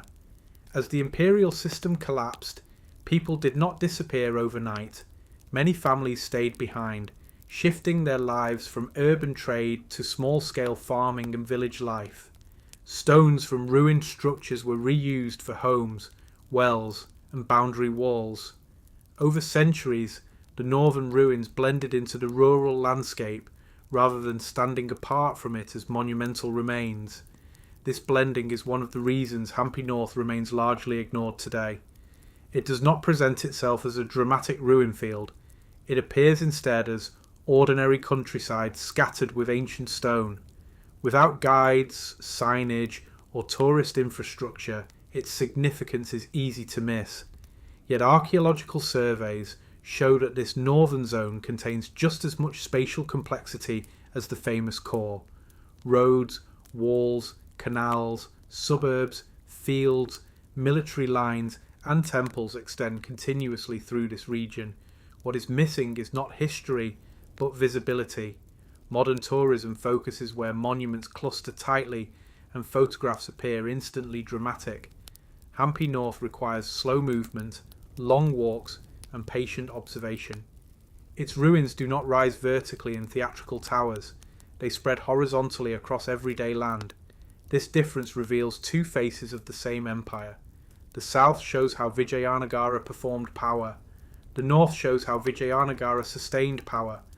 The collapse of Vijayanagara is often described as sudden and catastrophic, but the northern ruins show that life did not vanish instantly.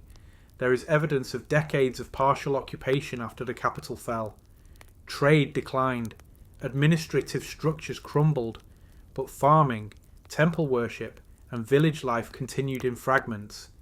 This gradual fading is written into the soil. It is visible in overlapping building phases, repaired wells, reused stone blocks, and altered drainage lines. The northern sector records decline not as a single disaster, but as a slow unravelling. Today, the forgotten city of Hampi North exists in an uneasy balance between living rural communities and unprotected archaeological heritage.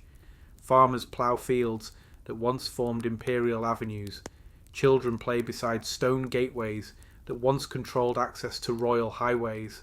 Cattle pass through corridors once lined with merchants and soldiers. This coexistence creates both preservation and threat. The ruins survive because they remain part of daily life, but they also erode quietly because they are not separated, fenced, or formally conserved at scale. Hampy North does not overwhelm through spectacle, it persuades through scale of integration. It shows that empires are not only built by kings and temples, but by farmers, traders, boatmen, herders, craftsmen, guards, priests, and engineers, whose work rarely becomes famous. The southern ruins tell the story of how Vijayanagara wished to be seen by history. The northern ruins tell the story of how Vijayanagara actually functioned. Together they form one of the most complete urban archaeological landscapes anywhere in the medieval world. The forgotten city of Hampy North stands today not as a mystery of lost technology or vanished people, but as a reminder that the most important parts of ancient cities are often the least visible. Power lives in monuments, but survival lives in water channels, markets, walls, fields, and roads that rarely attract attention.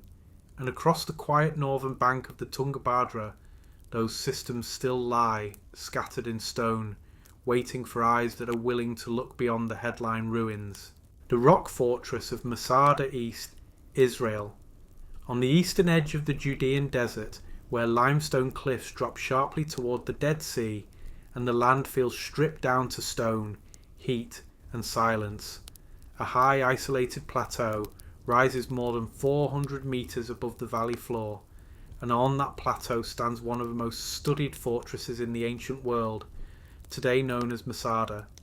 Most people approach Masada from its western ramp, following the famous Roman siege path, but the eastern side of the fortress tells a quieter and more technical story of survival, water control, hidden supply routes, and long-term planning in a landscape where water should not exist at all. Masada's eastern face is its most dramatic and its most unforgiving side, formed by a sheer cliff that rises almost vertically out of the desert floor above the Dead Sea Basin in what is now modern Israel. From below, the plateau appears unreachable, and from above, the desert stretches endlessly toward the horizon with no visible rivers, no trees, and no natural shelter.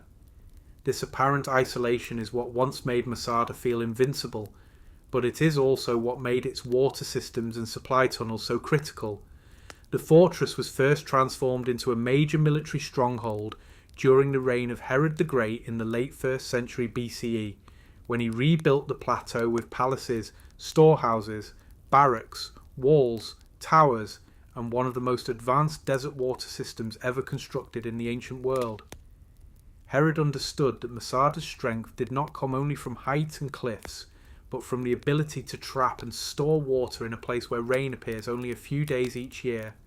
Along the eastern cliffs, engineers carved a complex network of rock-cut channels that intercepted seasonal flash floods pouring down from the distant Judean hills, and these channels directed water into enormous cisterns carved directly into the rock face below the top of the plateau.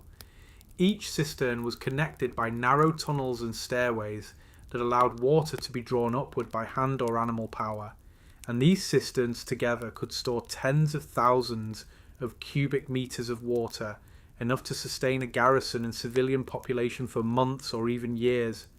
What makes the eastern system so striking is not just its size, but its invisibility from a distance, because the openings of the cisterns and tunnels are hidden within the natural folds of the cliff, and from the desert floor below, it is nearly impossible to see where the water enters the rock or where it is stored, which meant that even a besieging army could not easily locate or destroy the fortress's most critical lifeline. Hidden supply tunnels near the eastern edge served both practical and defensive roles, allowing controlled movement of water, grain, and equipment between storage levels without exposing these vital actions to enemy view. And these tunnels were narrow, steep, and deliberately difficult to navigate, which slowed human movement but protected the interior systems from sudden attack.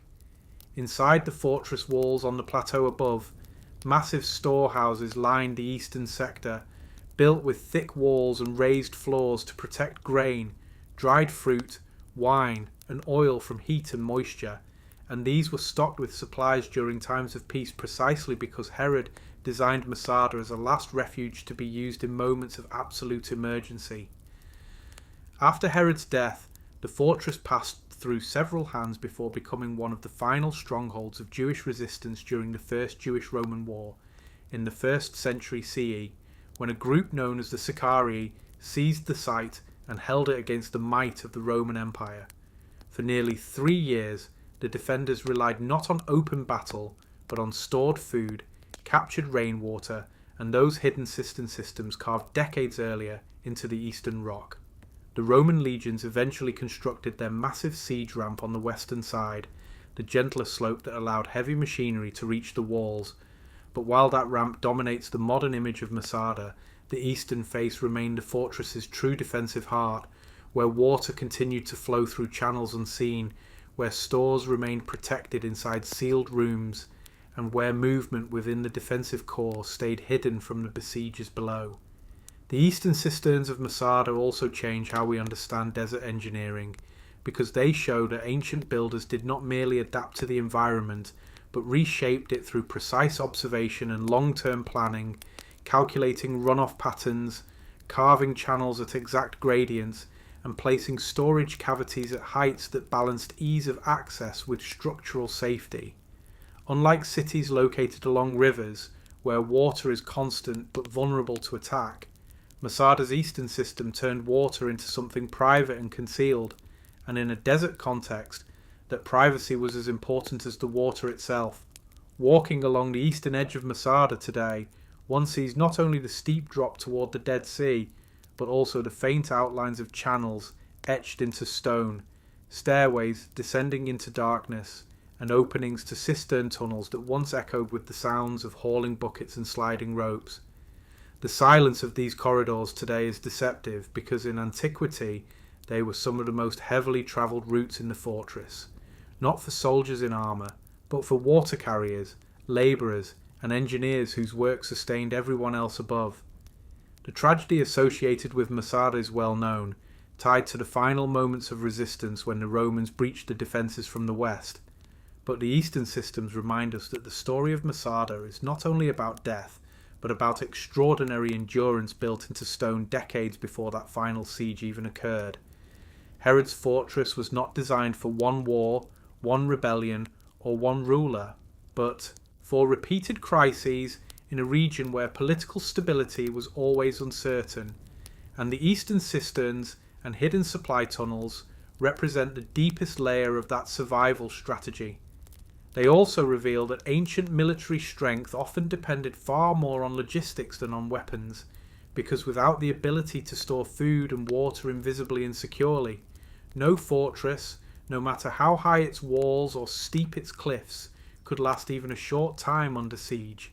The eastern side of Masada remains the most physically demanding area to explore because access routes are narrow and steep, the sun strikes directly for much of the day, and the rock reflects heat back toward the body, recreating in a small way the conditions that garrison soldiers once endured over long months of isolation above the desert. Yet it is precisely this difficult access that preserves the story written into the eastern cliffs, a story of invisible engineering that most visitors never fully see, even as they stand atop one of the most famous archaeological sites in the world. The rock fortress of Masada East does not reveal itself through monuments or large structures, but through absence, through hidden openings, through channels that carry nothing today, but once carried survival itself through bare stone in one of the driest landscapes on earth. The desert stone city of Al-Balid, Oman. Along the southern coast of modern Oman, where the desert meets the Arabian Sea and seasonal monsoon winds briefly turn dry land green, the ruins of a forgotten stone city lie quietly beside a lagoon near the modern city of Salalah. This site is known as Al-Balid, and for centuries it functioned as one of the most important maritime gateways on the ancient incense route, linking Arabia with Africa, India, and the Mediterranean world. Today, Al-Balid appears low and subdued, its stone foundations barely rising above the sand and grass, its walls broken and eroded by wind, salt, and time, Yet beneath this quiet surface rests the footprint of a major port city that once handled some of the most valuable commodities of the ancient world. Above all, frankincense, the aromatic resin that shaped the economic destiny of southern Arabia for more than 1,000 years. The location of Al-Balid was not chosen by chance, because here a natural lagoon forms a sheltered harbour protected from direct ocean waves, while at the same time allowing ships to move easily between open sea and inland anchorage, creating a rare point along this coastline where maritime trade could operate safely across changing seasons. Long before the rise of Islam, long before European ships entered the Indian Ocean, merchants from across Arabia, East Africa, Persia and India converged along this coast, and Al-Balid stood at the western edge of a long network that moved incense northward by land toward the Mediterranean, while drawing overseas goods inland through the same node. The incense that passed through Al-Balid came primarily from the surrounding Dhofar Mountains, where trees of the genus Boswellia grow naturally in rocky limestone slopes, and where local communities harvested resin using techniques passed down across generations. This resin, when dried, became frankincense, prized in temples, palaces and homes from Egypt to Rome and beyond. From Al-Balid, frankincense loaded onto camels moved north across Arabia towards cities such as Petra, Gaza and Alexandria, while goods arriving by sea, including textiles, metals, gemstones and spices, entered the Arabian world through the same port. The city functioned not simply as a storage point, but as a regulating centre that taxed, organised and protected long-distance exchange. Archaeological excavations at Al-Balid reveal a planned stone city with defensive walls, organised street grids, residential quarters, mosques, warehouses and harbour installations that developed gradually through multiple phases of occupation, from at least the early centuries CE into the medieval Islamic period.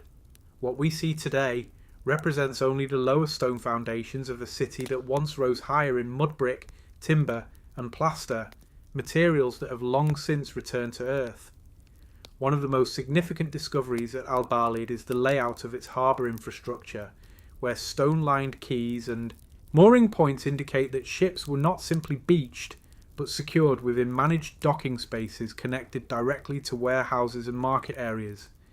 This integration of sea access with urban storage shows that Al-Balid was not a marginal coastal village, but a fully developed port city designed to handle continuous international traffic. Inside the city walls, remains of large rectangular buildings with multiple rooms indicate caravanserais and merchant storage complexes, where goods were sorted, taxed, protected and redistributed. These were not residential houses, but commercial organs of the city, built for scale and security rather than domestic comfort. The mosques of Al-Balid reveal the city's importance during the Islamic period, particularly between the 9th and 14th centuries, when Salalah and its surrounding ports became deeply integrated into the Indian Ocean trade system, connecting East Africa, Arabia, Persia and South Asia. Stone prayer niches, courtyard layouts and water installations linked to ritual purification show that religious life here was intertwined with trade rather than separated from it. What is especially striking about Al-Balid is how its prosperity depended on both desert and ocean at the same time, because unlike inland caravan capitals such as Qaryat al-Fal, Al-Balid existed at the meeting point of camel routes and sea lanes, allowing it to serve as a transfer port between two entirely different transportation worlds. This dual identity shaped the culture of the city, which combined desert traditions of tribal Arabia with maritime habits drawn from the Indian Ocean basin. Inscriptions, ceramics, coins, and architectural styles found at Al-Balid show influences from East Africa, Persia, and South Asia, blending with local Omani forms in a way that reveals constant cultural contact rather than isolation. Despite its importance, Al-Balid did not survive indefinitely, and its decline followed changes not in war, but in the movement of trade itself. As political power shifted, shipping technology evolved, and new ports rose elsewhere along the Arabian coast, Al-Balid gradually lost its central role. Harbours require constant dredging, maintenance, and protection, and when economic incentives weaken, coastal cities can fall silent with surprising speed. Storms, shifting sand, silted waterways, and changing shorelines slowly isolated the lagoon from the open sea, turning once navigable channels into shallow basins. As maritime access weakened, the city's purpose eroded alongside it. Merchants chose other ports, caravans adjusted routes. The flow of goods that sustained Al Balid for centuries began to bypass it. By the late medieval period, large portions of the city were already abandoned, and over time, dunes advanced, walls collapsed, and the port that once linked oceans to deserts sank quietly into the edges of local memory rather than through dramatic destruction. What makes Al Balid especially important today is how clearly it reveals the mechanics of trade-based urban life rather than imperial spectacle. There are no royal palaces here on the scale of inland capitals, no ceremonial avenues designed to display kingship. Instead, the city's architecture is pragmatic, built around storage, movement, water access, and protection of goods and vessels. The water systems of Al Balid played a crucial role in both daily life and commerce, with wells, cisterns, and canals supplying drinking water to residents, livestock, and visiting crews while also supporting cleaning, processing, and ritual needs in a hot coastal climate where fresh water was never guaranteed. The surrounding agricultural zones supported date palm cultivation and limited grain production, ensuring that the city could feed itself during periods when maritime supply fluctuated due to monsoon cycles. This agricultural buffer meant that Al Balid was not entirely dependent on food imports, a rare advantage among port cities.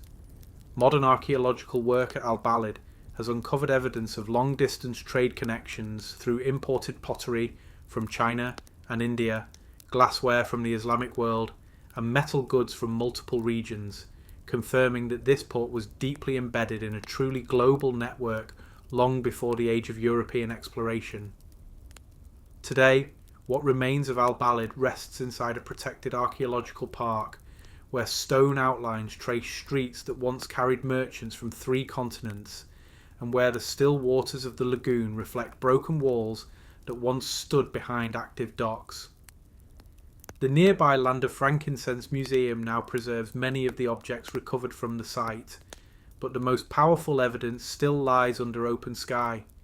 Standing among the low foundations, it is difficult at first to imagine the scale of movement that once passed through this place, because nothing rises high, nothing overwhelms the senses, and nothing announces power in dramatic form. Yet this understatement is precisely what makes Al Balid honest as an archaeological record. It shows that some of the most influential cities in history did not rule through armies or monuments, but through movement, coordination, and the quiet management of exchange between worlds that rarely met directly. The desert stone city of Al Balid reminds us that deserts are not only places of isolation and survival, but also connectors between seas, empires, beliefs, and economies, and that along these edges of land and water, entire civilizations once stood whose influence travelled far beyond what their ruins now suggest. Its fate was not sealed by conquest, but by changing currents both in the sea and in human trade, and in that slow retreat of ships and caravans, Al Balid passed from living port to buried stone city without ever making a final stand. Today, the sea still moves beside it, the monsoon winds still arrive each year, and the desert still advances and withdraws by small degrees, while the city remains in place, no longer a gateway of incense and ships, but a record of how deeply the ancient world depended on the meeting of land and water. The desert stone city of Al Balid, Oman. Along the southern coast of modern Oman, where the desert meets the Arabian Sea and seasonal monsoon winds briefly turn dry land green, the ruins of a forgotten stone city lie quietly beside a lagoon near the modern city of Salalah. This site is known as Al Balid, and for centuries it functioned as one of the most important maritime gateways on the ancient incense route, linking Arabia with Africa, India, and the Mediterranean world. Today, Al-Balid appears low and subdued, its stone foundations barely rising above the sand and grass, its walls broken and eroded by wind, salt, and time. Yet beneath this quiet surface rests the footprint of a major port city that once handled some of the most valuable commodities of the ancient world. Above all, frankincense, the aromatic resin that shaped the economic destiny of southern Arabia for more than 1,000 years. The location of Al-Balid was not chosen by chance, because here a natural lagoon forms a sheltered harbour protected from direct ocean waves, while at the same time allowing ships to move easily between open sea and inland anchorage, creating a rare point along this coastline where maritime trade could operate safely across changing seasons.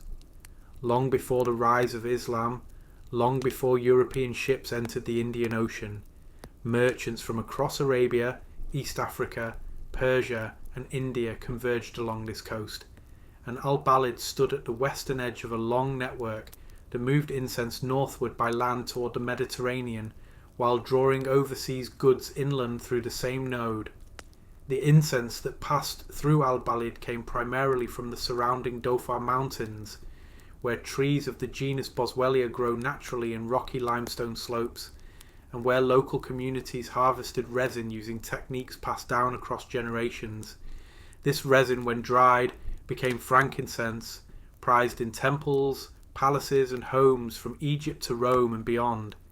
From Al-Balid, frankincense loaded onto camels moved north across Arabia towards cities such as Petra, Gaza and Alexandria, while goods arriving by sea, including textiles, metals, gemstones and spices, entered the Arabian world through the same port. The city functioned not simply as a storage point, but as a regulating centre that taxed, organised and protected long-distance exchange. Archaeological excavations at Al-Balid reveal a planned stone city with defensive walls, organised street grids, residential quarters, mosques, warehouses and harbour installations that developed gradually through multiple phases of occupation, from at least the early centuries CE into the medieval Islamic period. What we see today represents only the lower stone foundations of a city that once rose higher in mud brick, timber and plaster, materials that have long since returned to earth. One of the most significant discoveries at Al-Balid is the layout of its harbour infrastructure, where stone-lined quays and mooring points indicate that ships were not simply beached, but secured within managed docking spaces connected directly to warehouses and market areas. This integration of sea access with urban storage shows that Al-Balid was not a marginal coastal village, but a fully developed port city designed to handle continuous international traffic. Inside the city walls, remains of large rectangular buildings with multiple rooms indicate caravanserais and merchant storage complexes, where goods were sorted, taxed, protected and redistributed. These were not residential houses, but commercial organs of the city, built for scale and security rather than domestic comfort.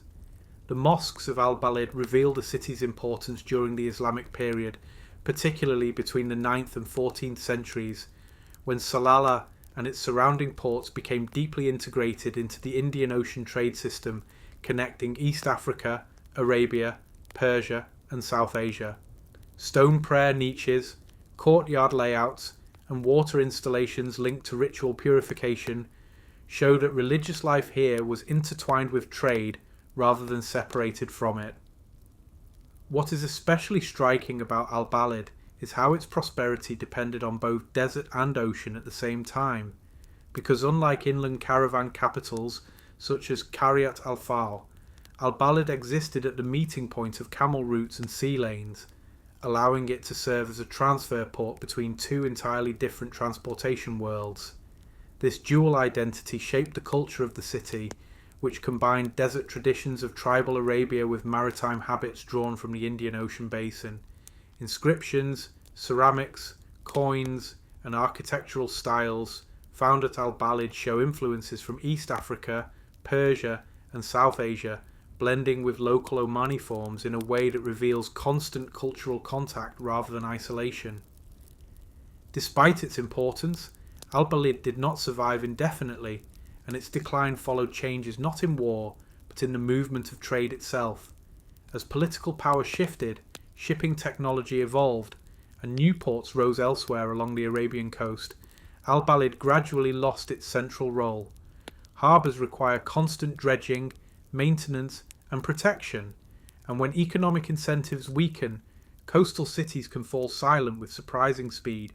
Storms, shifting sand, silted waterways, and changing shorelines slowly isolated the lagoon from the open sea, turning once navigable channels into shallow basins.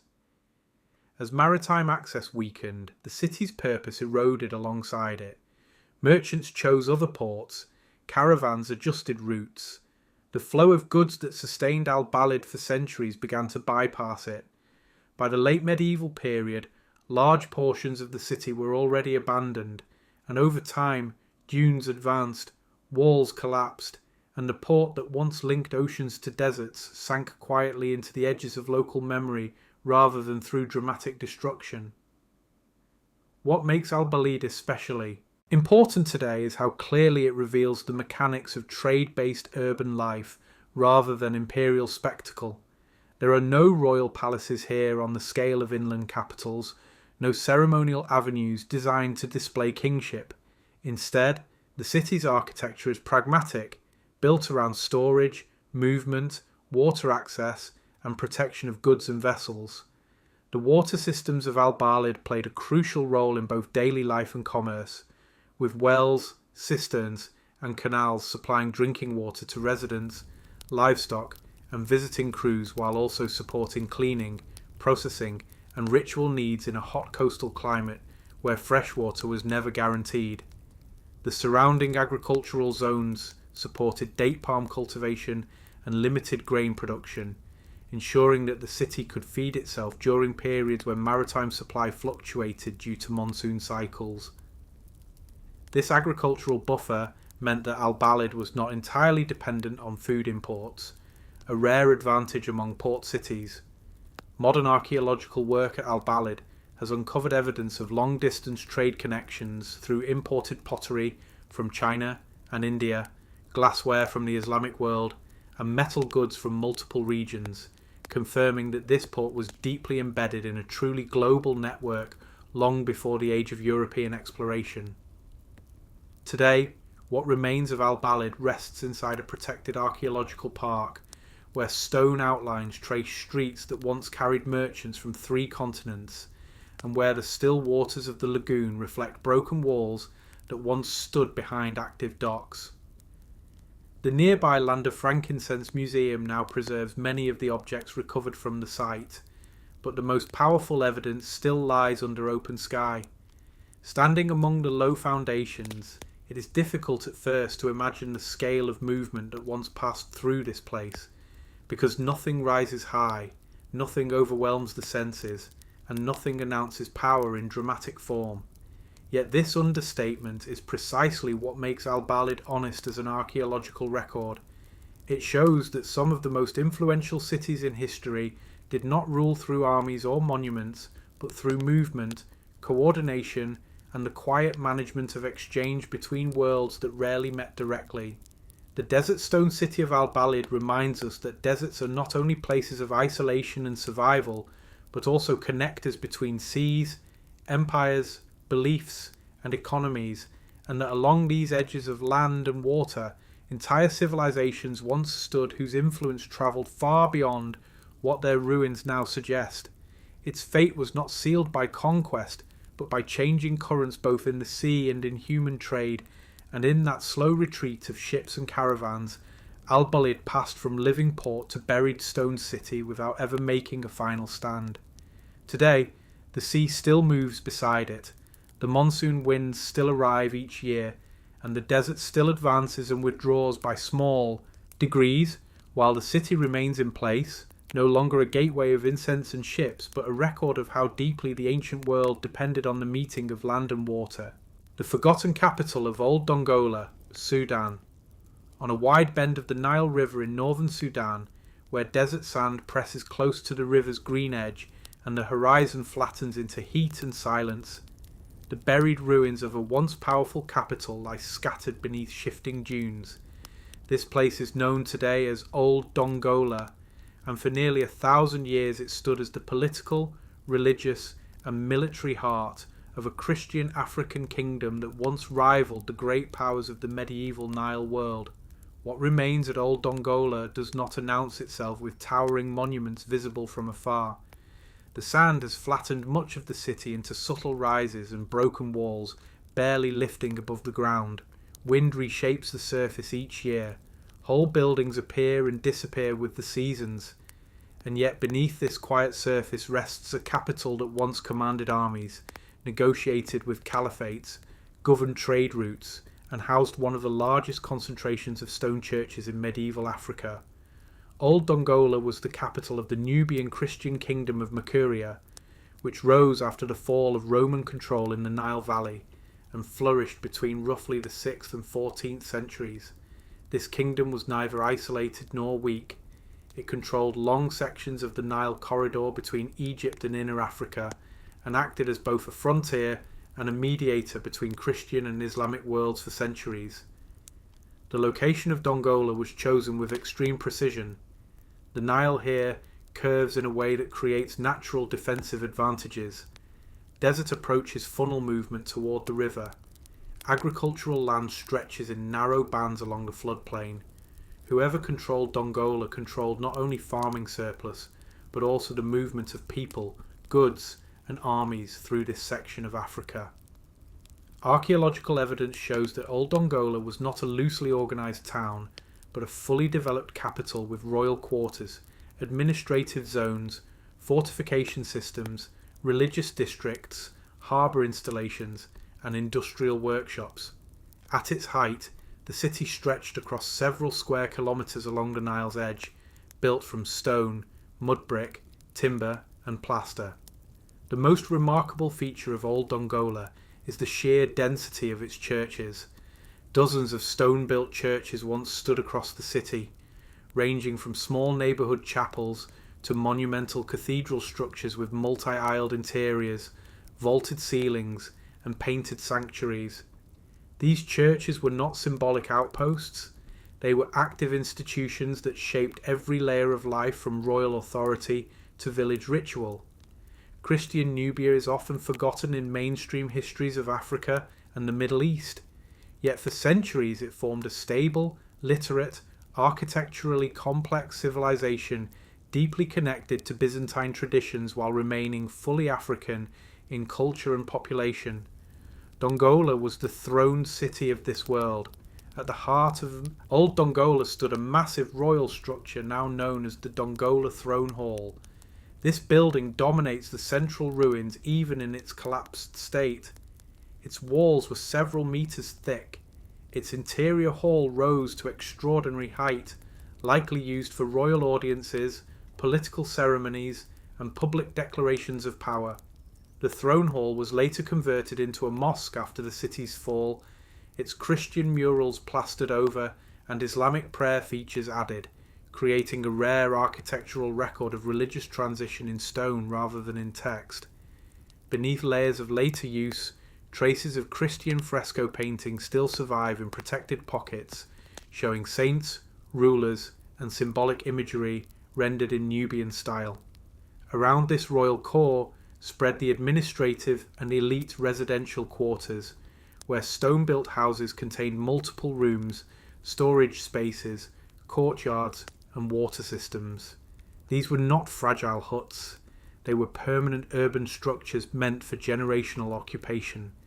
Beyond these elite zones lay the common residential districts where most of the population lived. Mud brick homes packed closely together with narrow lanes between them showed that Old Dongola supported a dense urban population sustained by Nile agriculture, animal husbandry, and long-distance trade. Trade was central to the city's survival. Dongola stood on the north-south corridor linking sub-Saharan Africa with Egypt and the Mediterranean world. Gold, ivory, slaves, animal products, grain, textiles, and manufactured goods passed through this zone for centuries. The city functioned as both exporter and tax gateway. Unlike many medieval capitals that rose and fell quickly, Dongola's endurance was rooted in diplomacy as much as in warfare. In the 7th century, after early Islamic armies reached the Nile frontier, a unique treaty known as the Barkt was established between Egypt and Makuria. This agreement regulated trade, diplomacy, and military interaction for nearly 600 years, making it one of the longest-lasting peace treaties in medieval history. Because of this treaty, Dongola avoided the kind of violent destruction that erased many other cities. It remained Christian under Nubian kings, while its northern neighbour became Islamic. The frontier between faiths stabilised rather than becoming a permanent war zone. This stability allowed Dongola to develop its religious culture to extraordinary depth. Church interiors were covered in wall paintings, showing Christ, angels, saints, bishops, kings, and donors rendered in a hybrid style that blended Byzantine iconography with African features, clothing, and symbolism. Skin tones vary naturally. Garments reflect Nubian textile traditions. Faces show local identity rather than imported ideal forms. These paintings demonstrate that Old Dongola was not a passive recipient of Christianity imposed from abroad. It actively reshaped Christian art into a form that reflected its own society. Beneath the churches, underground crypts and burial chambers housed clergy and elite members of society. Cemeteries spread along the desert edge, containing thousands of graves that record centuries of continuous occupation. The scale of these burial fields alone shows how long the city functioned as a permanent capital rather than a temporary stronghold. Water management formed another quiet foundation of Dongola's survival. Wells and cisterns were cut deeply into the ground to supplement Nile access. Floodwater channels directed seasonal overflow into storage basins. Without these systems, a city of this size could not have survived even short disruptions to river behaviour. The defensive system of Old Dongola combined natural geography with built fortifications. Walls surrounded key sectors of the city. Towers controlled river approaches. Desert-facing defences slowed land-based assaults. Unlike cities that relied on mountains or cliffs, Dongola relied on distance, visibility, and controlled access along open ground. Despite its power rots produce a long period of survival, Dongola eventually began to weaken in the late medieval era. Trade networks shifted. Political power in Egypt consolidated under stronger Islamic dynasties. The Bakti Treaty eroded. Military pressure increased. Internal political fragmentation weakened royal authority. By the 14th century, the Christian kingdom of Makuria was collapsing under combined external and internal stresses. Dongola was attacked and partially sacked. Muslim rulers took control of key zones. Churches were abandoned or converted. Large parts of the population moved away or were absorbed into new political systems. What makes Dongola's fall unusual is that it was not followed by immediate full-scale urban replacement. The new administrative centres shifted elsewhere. The old capital lingered in partial use before gradually dissolving into sand. Over the following centuries the desert advanced. Roofs collapsed, walls crumbled, dunes piled against standing architecture. Without continuous maintenance, mud brick melted back into soil. Even stone structures weakened as foundations shifted under drifting sand. By the time European travellers reached the site in the 19th century, Old Dongola appeared as a field of enigmatic ruins scattered across the desert plain, with massive church walls rising like isolated islands from the sand. Many early visitors had no idea they were walking through the former capital of a major African kingdom. Systematic archaeological work only began in the 20th century, and large sections of the city remain unexcavated even today. Entire neighbourhoods still lie buried. Complete churches remain hidden beneath dunes. Painted walls continue to emerge unexpectedly when the wind strips away a few centimetres of sand. Modern excavation has revealed that Dongola was one of the largest Christian cities south of Egypt and one of the most important political centres in medieval Africa. Yet when compared to sites like Rome, Constantinople, or Jerusalem, it remains largely absent from public historical memory. This absence is not because Dongola lacked importance, It is because later political histories erased Christian Nubia from dominant narratives that focused on Islamic expansion or European medieval states.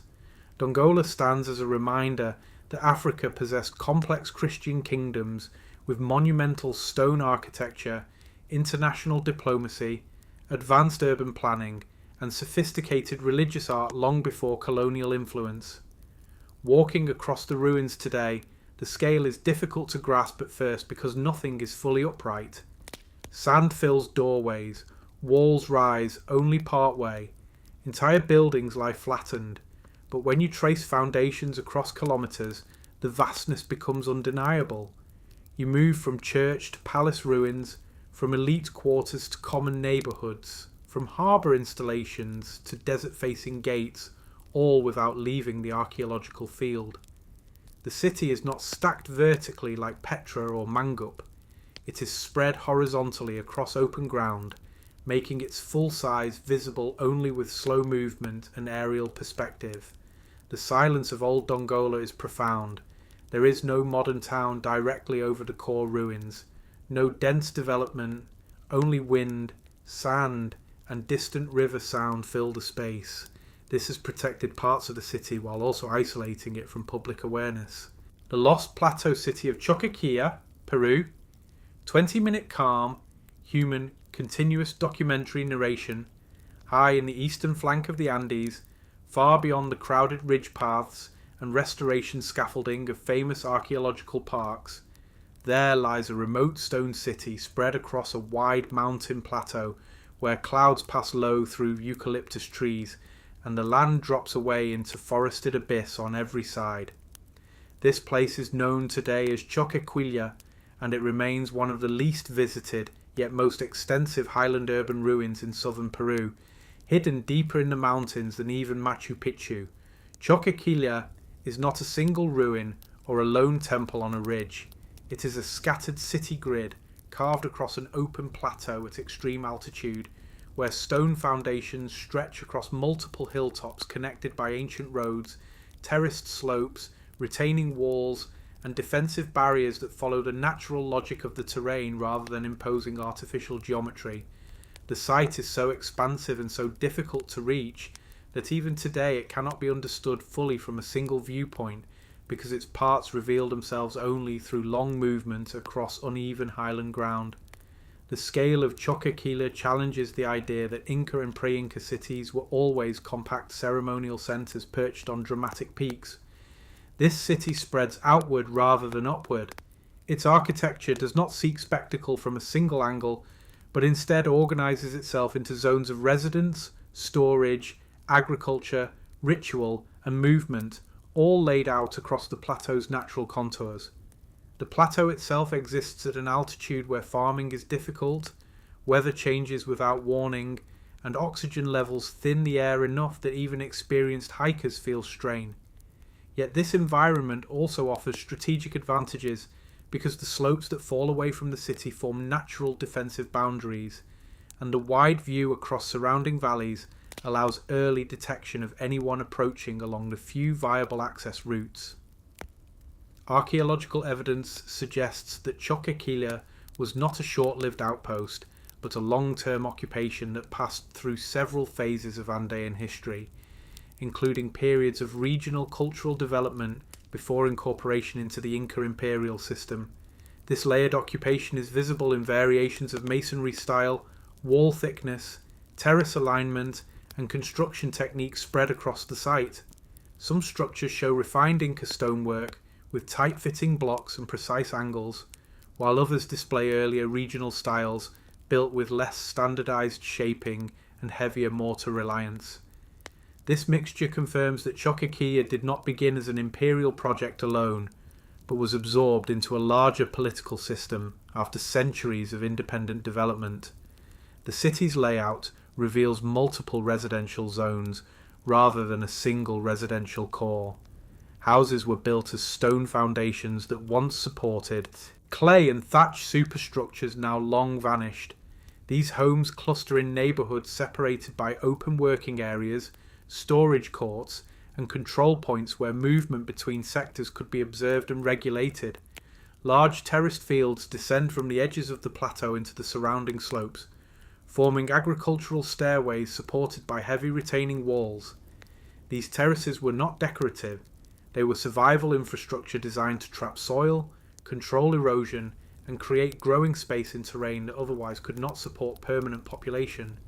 Because rainfall in this region is seasonal and unpredictable, water management becomes visible everywhere in Choquequilla's remains. Stone-lined channels carry runoff into collection zones. Reservoir basins are carved into bedrock depressions. Drainage systems prevent flash floods from washing away cultivated soil and house foundations during intense storms. Without these systems, the plateau could not have supported a permanent urban population. Water control here was not a luxury or a ceremonial gesture. It was the foundation of daily survival. The road network of Choquequilla reveals its role as a connector rather than an isolated sanctuary. Stone-paved paths radiate outward from the city towards surrounding valleys, linking it to lower elevation settlements, farming zones, and long-distance trade routes that once threaded across the eastern Andes. These roads are part of a broader imperial transportation system that allowed labour, goods, and information to circulate across extreme topography without wheeled vehicles or pack animals beyond llamas. Unlike the highly controlled royal complexes of Cusco or Machu Picchu, Choquequilla shows little evidence of grand palatial architecture or singular monumental temples dominating the entire cityscape. Instead, its built environment appears balanced between civic, domestic, and ritual functions, suggesting that the city served administrative and logistical purposes as much as religious display. This raises one of the central questions surrounding Choquequilla. Was it a ceremonial centre, an administrative hub, a military control point, or a regional capital serving highland populations along a major corridor between mountain and forest worlds? The answer is most likely that it served all of these roles at different times and in different proportions. Cities of this scale rarely exist for a single purpose across centuries of use. They adapt to shifting political authority, trade demands, security threats, and population pressure. Defensive features at Choquequilla are visible but not excessive. Stone walls block the most direct access routes. Elevated observation platforms overlook approach paths. Narrow entry corridors force movement into controlled channels. Yet the city is not encircled by massive fortress rings like Cuelap or Sacsayhuaman. This suggests that while defence mattered, Choquequilla was not designed to endure prolonged full-scale sieges as a military citadel. Instead, its strength lay in geographic isolation, limited approach routes, and integration into a broader regional network that reduced the likelihood of total isolation during conflict. One of the most striking features of Choquequilla is how thoroughly it has been reclaimed by vegetation. Moss covers stone walls, trees grow from collapsed foundations, soil is built up so deeply over centuries that in many areas only the top course of walls remains visible above ground. Entire sectors of the city remain hidden beneath forest floor with no visible surface trace. This heavy regrowth is one of the main reasons Choquequilla remained largely unknown outside local knowledge for so long. Unlike Machu Picchu, which sits on exposed ridges where stone remains visible from a distance, Choquequilla dissolves into green from even a few hundred meters away. Its obscurity is not the result of intentional concealment by ancient builders, but of environmental conditions that favour rapid biological takeover once maintenance stops. The abandonment of Choquequilla likely followed the broader collapse of Inca political authority after the Spanish invasion of the 16th century. As central control disintegrated, road systems fell into disuse, administrative centres emptied, and populations retreated into more accessible areas closer to colonial towns, mission centres, and new economic networks. High-altitude plateaus like Choquequilla lost their strategic value almost overnight. What had once been control points in a functioning imperial system became isolated burdens without supply chains, security guarantees, or administrative support. Unlike cities captured and rebuilt under colonial rule, Choquequirá did not become a new Spanish town. It was simply left behind. Over the centuries that followed, the forest closed in, roofs collapsed, walls softened under rain and frost. Stone was scavenged occasionally for local use, but the remoteness of the area prevented large-scale reuse. The city entered a long period of quiet erasure rather than violent destruction. Local communities retained memory of ancient ruins in the mountains, but without roads, excavation, or formal documentation, Choquequirá remained outside the focus of national archaeology for most of the modern era. What makes Choquequirá unusual even among hidden Andean sites is its horizontal scale.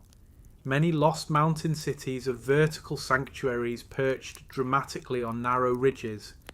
Choquequirá instead spreads across an open high plateau, revealing how Andean urban planning could adapt to broader, flatter spaces when geography allowed. This creates a different experience of movement through the ruins.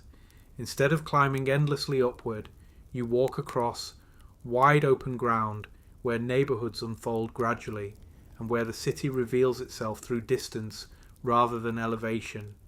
From certain points along the plateau edge, the eastern slopes fall away into cloud forest that descends toward the Amazon basin. From other edges, you look back toward drier Andean valleys.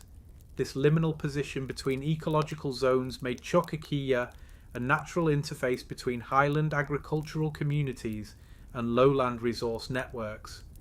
That ecological threshold is where some of the most dynamic human interactions always occur, because people, crops, animals, and trade goods move between environmental extremes. Choquequirã's silence today is not theatrical. There are no ticket gates, no marked trails through all sectors, no formal visitor circulation. Instead, the site persists as a rugged field of stone, earth, and forest, where archaeology blends seamlessly into ordinary mountain terrain. This lack of staging gives Choquequirá a rare quality. It feels less like a museum of the past and more like an interrupted present, where the only thing separating ancient daily life from modern mountain life is abandonment rather than spectacle. The lost plateau city of Choquequirá does not confront us with a single great puzzle of unknown technology or mythical builders. Its significance lies in something more structural and more human. It shows how entire cities could function at extreme altitude through careful planning of water, food, movement, and security. It shows how political collapse can empty landscapes that once supported thousands of lives. And it shows how quickly the natural world can absorb human effort when maintenance ends. Choquequirá was not built to be seen by the wider world. It was built to serve the people who lived and worked there. When those people left, the world quickly forgot the city existed at all. The megalithic hill city of Zoratzkara, Armenia. On a broad volcanic plateau in southern Armenia, where thin grass moves under high mountain wind and the sky feels close enough to touch, a field of ancient standing stones spreads across a lonely ridge above the Voroton River Gorge. This place is known today as Zoratzkara, also called Karahunj, and it is one of the oldest known megalithic landscapes in the Caucasus, older than Stonehenge by several millennia, and carved into human memory long before written history arrived. Zoratzkara does not rise as a single monument or temple. It unfolds as a scattered city of stone markers spread across ground that appears deliberately chosen for visibility, wind exposure, and direct connection to the sky. More than 200 basalt menhirs stand here, some upright, some fallen, some broken, many weighing several tons, arranged not in a perfect geometric ring, but in elongated arcs, lines, and clusters that stretch across the plateau, like the trace of an ancient map hard to read but impossible to dismiss. The stones vary in height from less than a metre to nearly 3 metres tall, and dozens of them are pierced with smooth circular holes drilled completely through the upper portion of the stone. These holes are not random damage, they are deliberate, cleanly cut apertures that align with specific points along the horizon when viewed from precise positions on the site. This is where the astronomical interpretation of Zoratkara begins. Researchers who study ancient sky observation believe that many of these perforated stones were positioned to mark the rising and setting of the sun during solstices and equinoxes, as well as key positions of the moon and bright stars used for seasonal timing. When the light passes through certain holes at specific times of year, it traces narrow beams across fixed stone surfaces, creating repeatable visual signals that turn the landscape itself into a measurement device. Long before mechanical instruments, long before written calendars, this plateau may have functioned as a living astronomical record embedded directly into the earth. What makes Zoratkara especially difficult to interpret is that it does not fit neatly into later architectural traditions of temples, palaces or cities. There are no large buildings here, no carved reliefs, no decorated facades. Everything speaks in the language of placement, alignment, distance and stone weight. The age of the site is still debated, but most archaeological and geophysical studies suggest that the earliest phase of construction goes back at least 5,500 to 7,500 years, placing its origins in the late Neolithic or early Bronze Age. This means Zoratkara was already ancient when the earliest known civilizations of Mesopotamia were still in their formative phases. At that time, the Armenian highlands were not empty wilderness. They were home to early agricultural and pastoral communities who depended closely on seasonal cycles for planting, herding, movement, and survival. In such conditions, accurate observation of the sky is not symbolic curiosity. It is practical knowledge tied to life and death. The hilltop location of Zoratkara is essential to its function. From this ridge, the horizon opens in multiple directions without obstruction. The sun's path across the year becomes visually measurable. Star risings and settings can be tracked precisely. The absence of forest cover here is not accidental. It may reflect intentional clearing to maintain permanent visibility of the sky. Unlike later astronomical observatories built with walls and roofs, Zoratkara uses open space itself as its instrument. In addition to the standing stones, archaeological surveys have identified burial cists, low stone enclosures, and possible domestic structures interspersed among the megaliths. This suggests that Zoratkara was not a purely observational platform isolated from daily life. It may have functioned as a seasonal gathering centre where ritual, observation, burial, and community activity overlapped. The distribution of stones supports this interpretation. Instead of one tight ceremonial core, the site spreads outward into zones that appear to separate ritual alignments from burial markers and from areas that may once have held temporary shelters or activity spaces. This creates the impression of a seasonal hill city that assembled and dispersed in rhythm with the year. The name Karahunj itself is often translated locally as speaking stones, a reflection of how wind passing through the drilled apertures creates whistling tones under certain conditions. These sounds are not musical in a modern sense, but they are noticeable, especially during strong winds. It is impossible to know whether this acoustic effect held ritual meaning for ancient builders, but it adds another sensory dimension to a site already defined by sight and alignment. The basalt used in the stones is native to the region and incredibly dense, meaning that every stone had to be quarried, shaped, transported, and erected without metal tools, wheeled carts, or animal traction strong enough for precision lifting. This would have required coordinated labour across many seasons, careful planning of leverage systems, and shared communal purpose. There is no evidence that a centralised political authority ordered the construction of Zoratkara in the way later kings commissioned temples or walls. Its form suggests gradual accumulation rather than single monumental ambition. Generation after generation likely added new stones, adjusted alignments, and repurposed existing markers as cosmological knowledge evolved. This slow building process is one reason the site resists simple explanation. Zoratkara does not belong neatly to one moment in time. It represents a continuity of observation rather than a fixed blueprint. In later Armenian history, the plateau continued to hold cultural significance, but its original meaning faded. Medieval travellers described the stones with curiosity but without understanding. Local legends transformed the area into a battlefield of giants or frozen warriors. Over centuries, practical knowledge of the sky encoded into stone was replaced by myth. Modern scientific study of the site began only in the 20th century, and even now interpretation remains cautious. Some researchers argue for a primary astronomical function. Others see the site more broadly as a ritual landscape that blended burial, seasonal ceremony, and observation without privileging one function above the others. What can be stated with confidence is that Zorat's Kara represents one of the earliest large-scale, organised stone landscapes in Eurasia, built with clear intentional relationship to the sky. It is not random, it is not decorative, it is spatially precise.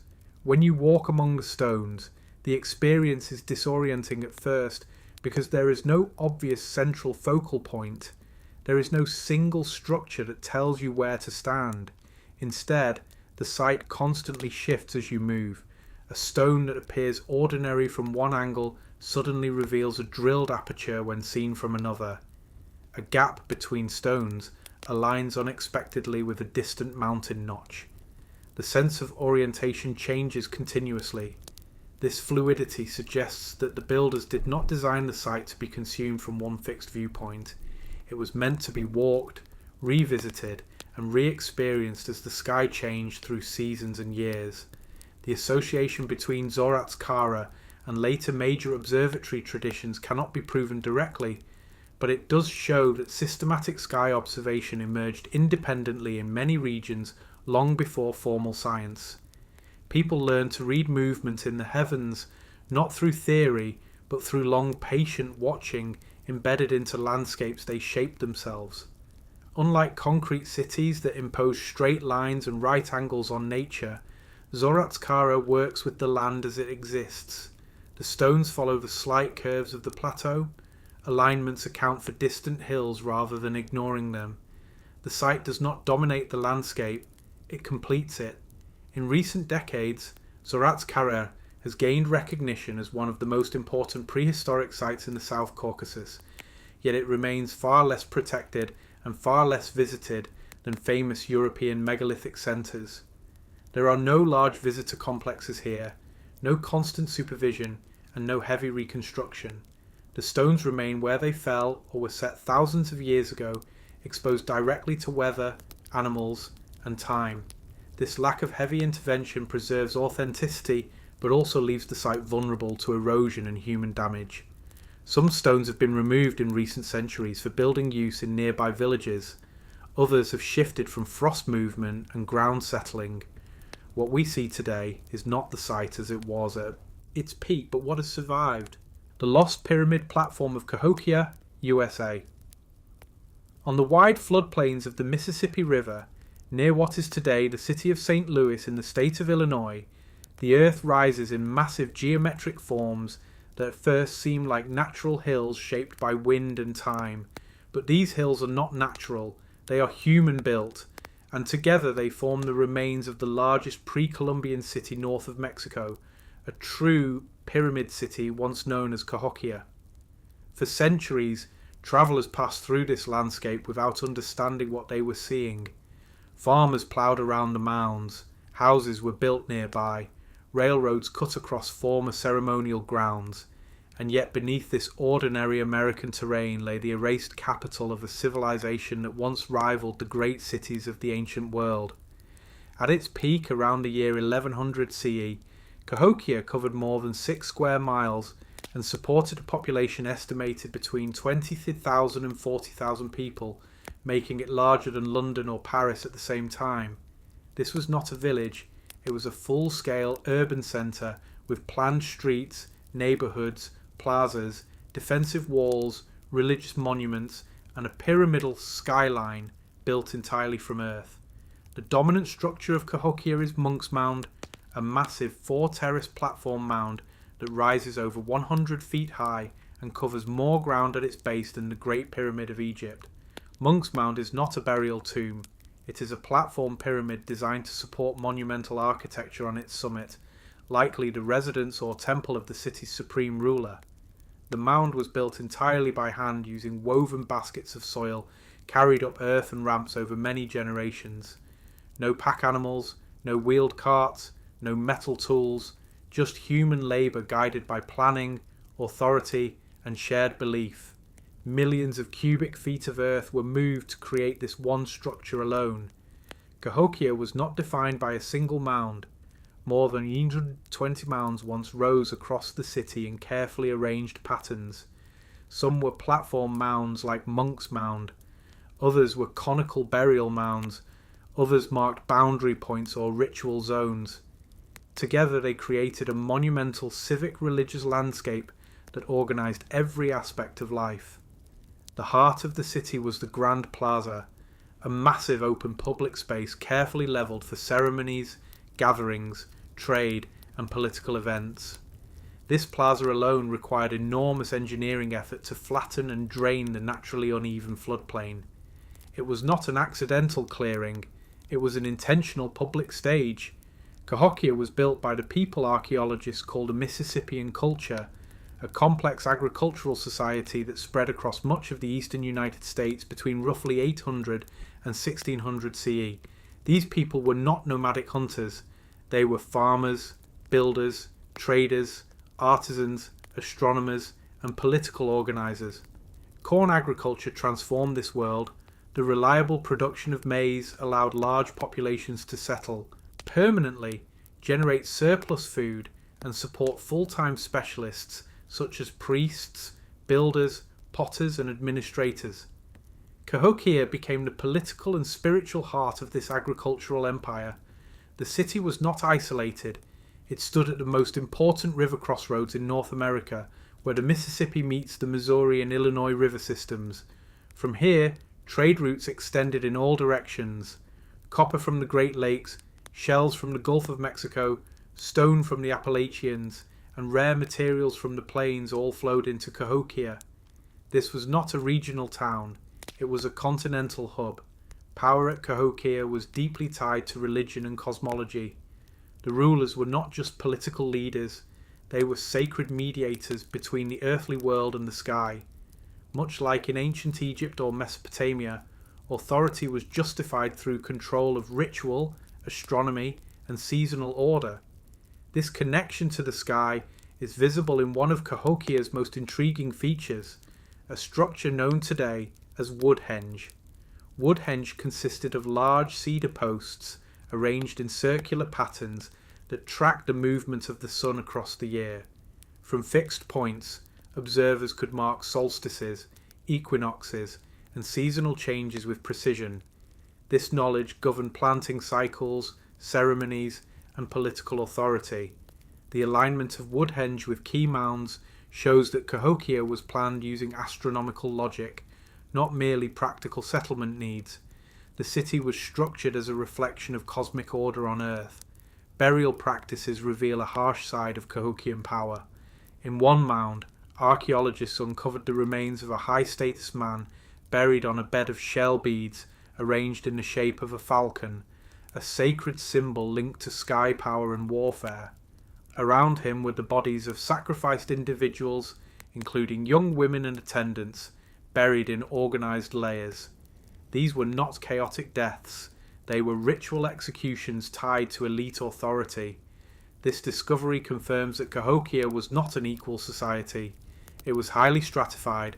A small ruling class controlled labour, ritual, surplus food, and long-distance trade. The masses built and sustained the pyramid platforms, while political power remained concentrated at the top.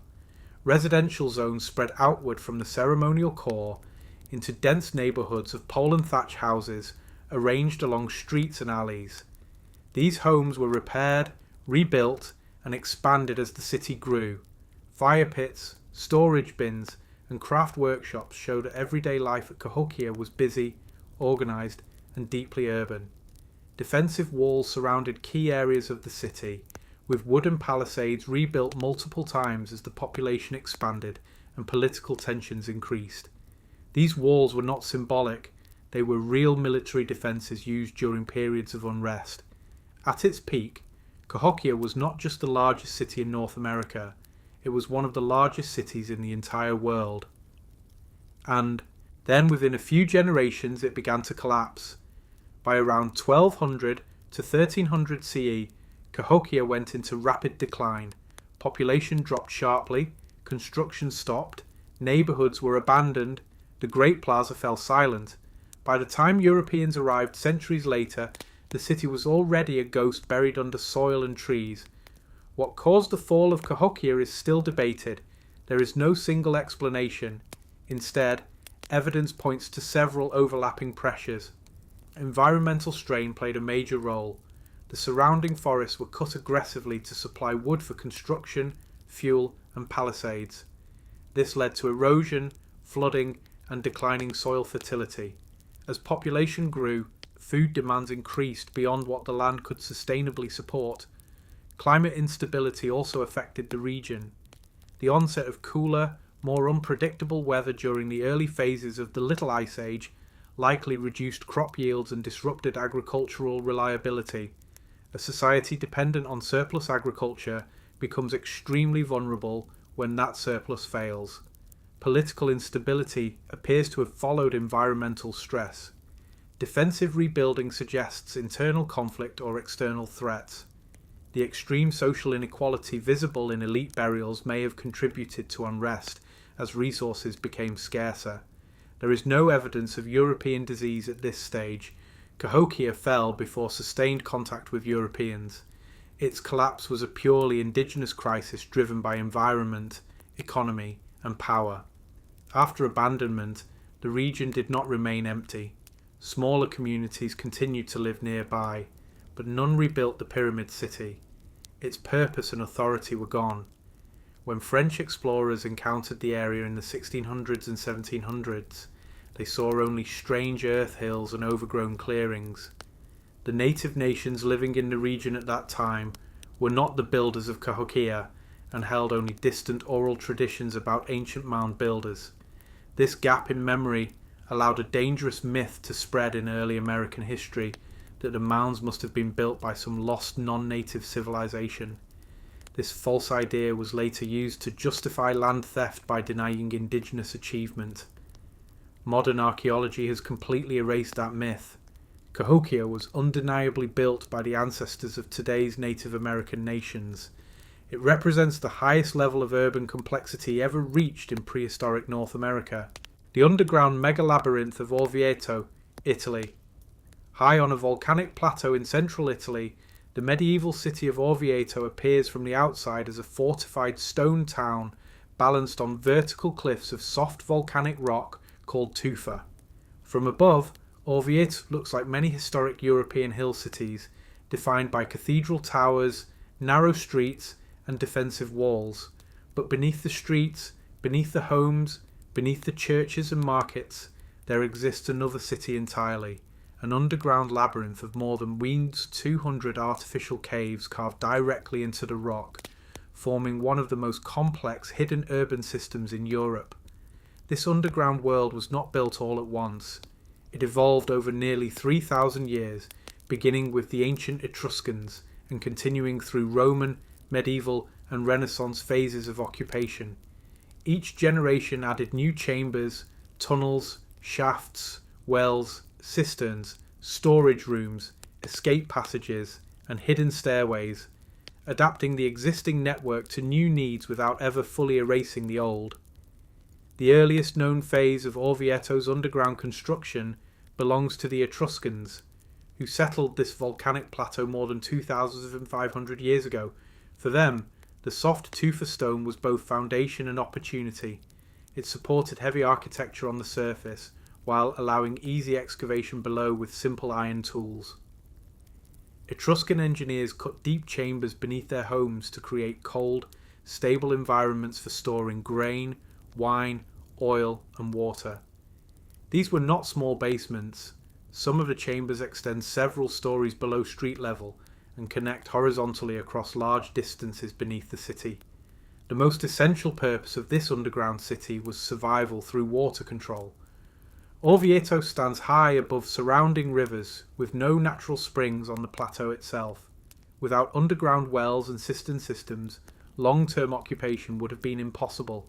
The Etruscans solved this by carving vertical shafts deep into the rock to reach underground water tables, and by building rainwater collection systems that funneled seasonal storms into massive storage chambers below the city. These systems were expanded later by the Romans, who integrated Orvieto into the imperial road network and built additional wells, drainage tunnels, and storage complexes. Roman engineering did not replace the Etruscan underground city, it extended it. During the medieval period, Orvieto became an important religious and political stronghold. At one point it served as a papal refuge during times of unrest in Rome. This new role transformed the underground network from a system of basic survival into a true defensive and logistical megastructure. Hidden passageways allowed elites and clergy to move unseen across parts of the city. Secret food storage kept reserves protected during sieges. Well systems were deepened further to ensure that water access could not be cut off by attackers. In some areas, tunnels were deliberately made narrow and steep to prevent rapid enemy movement if discovered. One of the most extraordinary underground constructions in Orvieto is the Pozzo di San Patrizio, a massive cylindrical well carved in the 16th century at the order of Pope Clement VII. This well descends more than 50 metres into the rock and contains two independent spiral staircases that never intersect, allowing animals to descend on one path and ascend on the other without collision while carrying water. Pozzo di San Patrizio demonstrates that even in the Renaissance, Orvieto's underground remained central to the city's defensive planning. The well was built not for daily convenience, but for siege survival. It ensured that the city could not be forced into surrender by water blockade. Beyond wells and storage chambers, many underground spaces in Orvieto have no immediately obvious practical purpose. Some chambers are oddly shaped, others contain carved altars, recessed platforms, or symbolic niches. Several tunnels lead to sealed endpoints with no visible function. These features have fueled long-standing debate about ritual or religious use. Etruscan culture placed strong spiritual importance on the underworld and the boundary between life and death. Many scholars believe that at least part of Orvieto's underground network served ritual or funerary functions in addition to storage and defence. However, because later periods reused and reshaped many chambers, direct evidence of early ritual practice has often been erased or buried under later modifications. One recurring mystery within the underground system is the presence of pigeon caves, chambers carved with hundreds of small nesting holes designed for keeping birds. These spaces appear across several levels of the underground network and indicate large-scale food production in the form of pigeon meat and fertilizer from droppings used in vineyards and gardens nearby. The combination of water storage, food production, and hidden movement routes shows that the underground city was not an auxiliary feature. It was a parallel urban system supporting the visible city above. Life on the surface depended entirely on what existed below. During periods of war in the Middle Ages, Orvieto was repeatedly threatened by rival city-states and invading armies. While surface walls were attacked and breached at various times, the underground network allowed the population to survive extended isolation. Civilians could shelter below. Supplies could be redistributed internally. Wells remained protected. Even when parts of the city above were damaged, life below continued. Over time, knowledge of the full underground layout became fragmented. Certain tunnels fell out of use. Entrances were sealed. New buildings were constructed above forgotten chambers.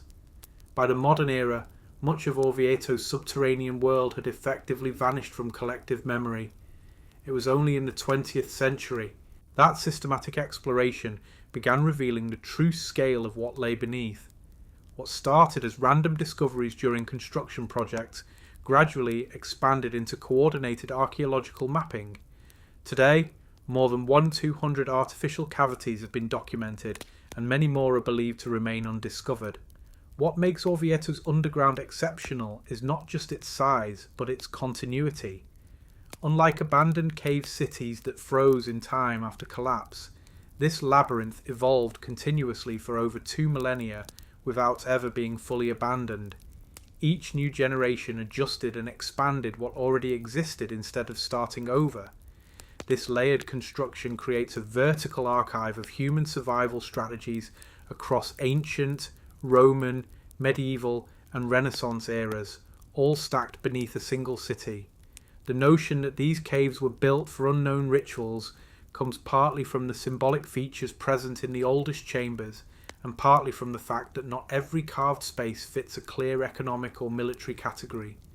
Some chambers appear too carefully shaped for storage, yet too hidden for daily access. Others contain symbolic markings that do not match later Christian use. What is clear is that fear, belief, and survival coexisted underground. The people of Orvieto did not separate practical needs from spiritual thinking. Water, death, safety, food, and ritual all occupied the same subterranean world. Walking through the underground today, the sensory experience is powerful. Light fades quickly, air cools sharply, sound shifts into heavy echoes. The ceiling lowers without warning in some passages and opens into vast vaults in others. The underground does not feel like infrastructure, it feels like a second city with its own geography. Above ground, Orvieto appears as a typical historic European town shaped by commerce, religion, and tourism. Below ground, the city reveals its true long-term priorities: water security, food protection, secrecy, and survival.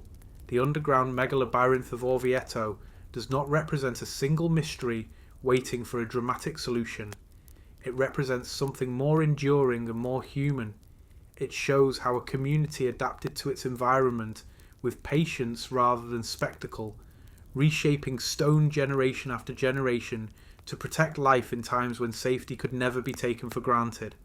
It also reminds us that many of the most important cities in history were not only built upward for beauty and power, but also downward for silence, secrecy, and endurance.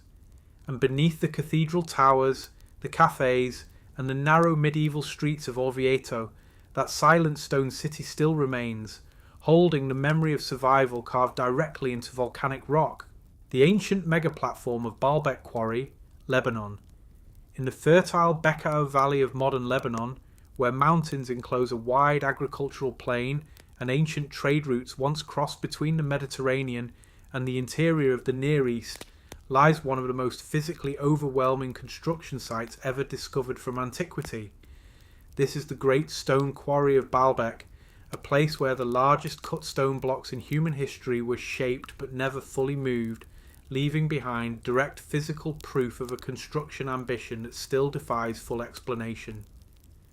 Above this quarry rises the massive Roman temple complex of Baalbek, dominated by the remains of the Temple of Jupiter, whose foundations sit on a platform formed from monolithic limestone blocks so large that no other ancient structure on Earth compares in raw stone mass. But it is not the temple itself that holds the single greatest puzzle.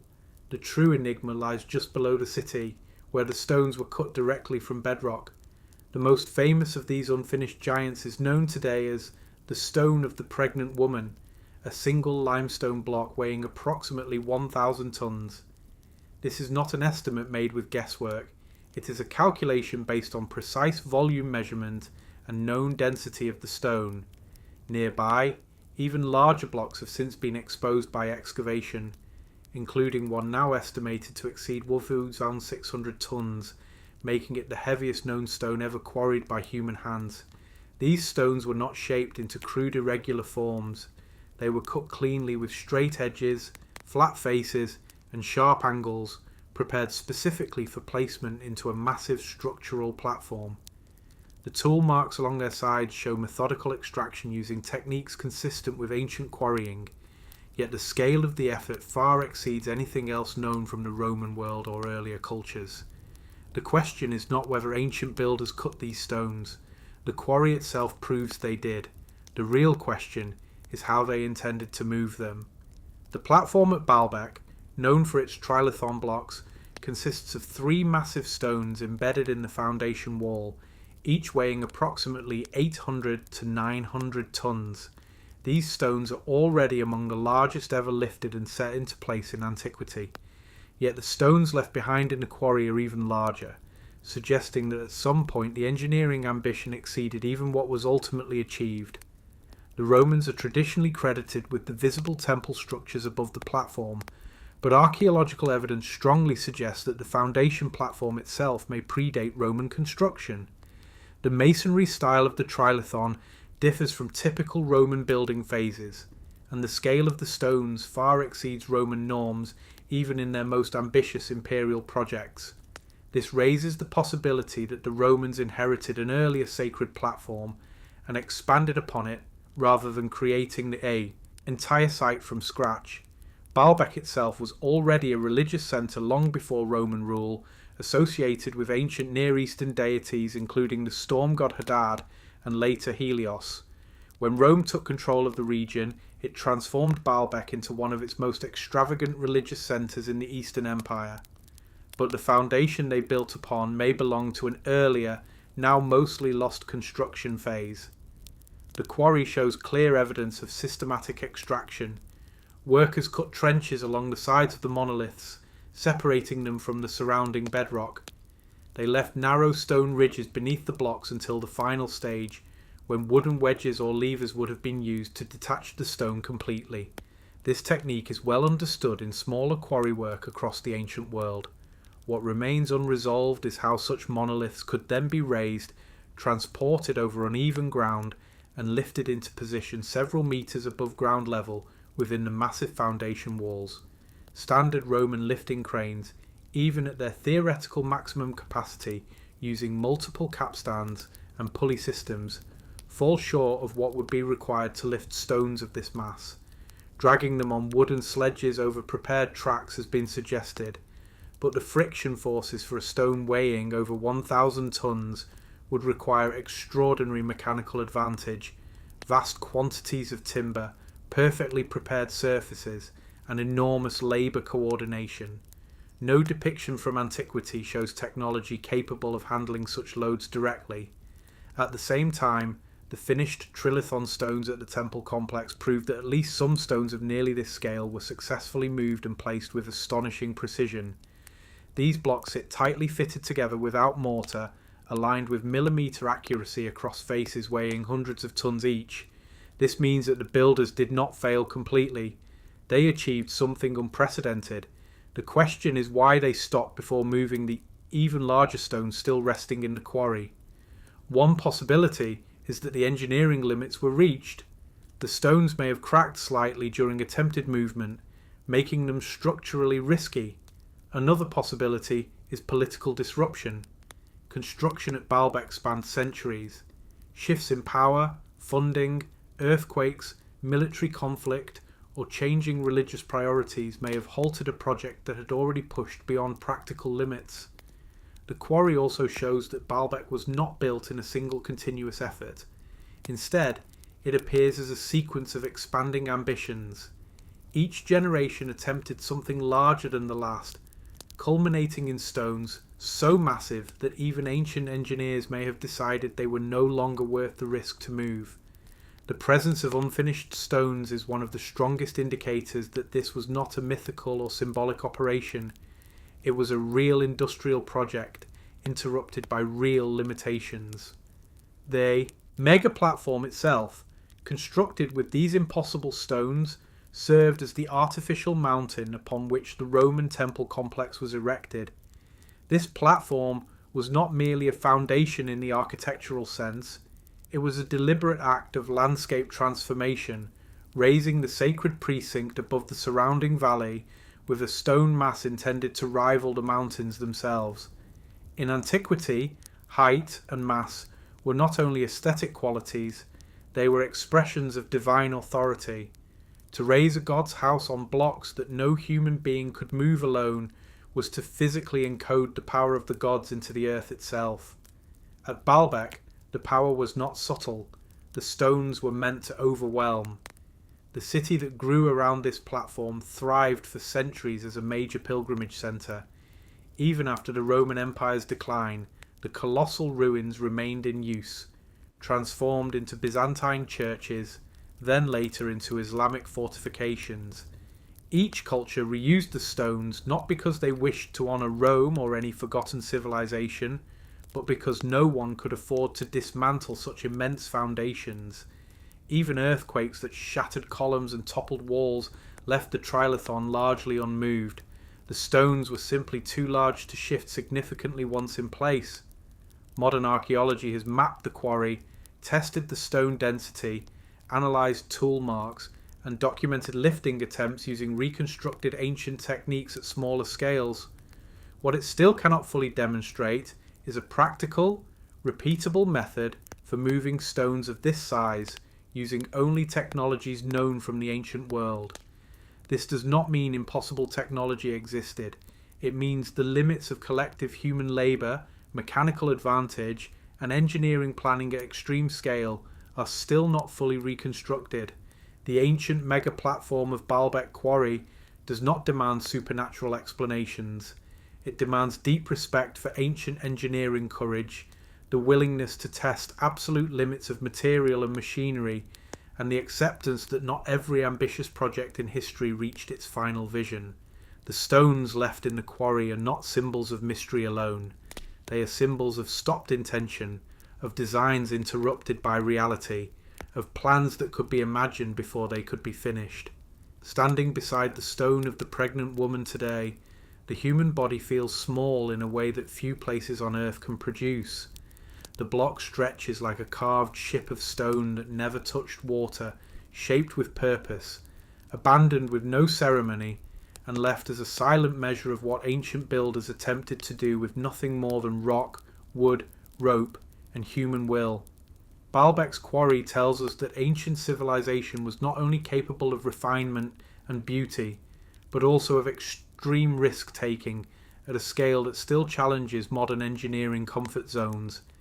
And in that quiet open pit beneath a Lebanese hillside, the largest cut stones on earth still lie exactly where ancient hands left them, not as legends, not as myths, but as unfinished proof of the greatest construction ambition ever attempted in Seta,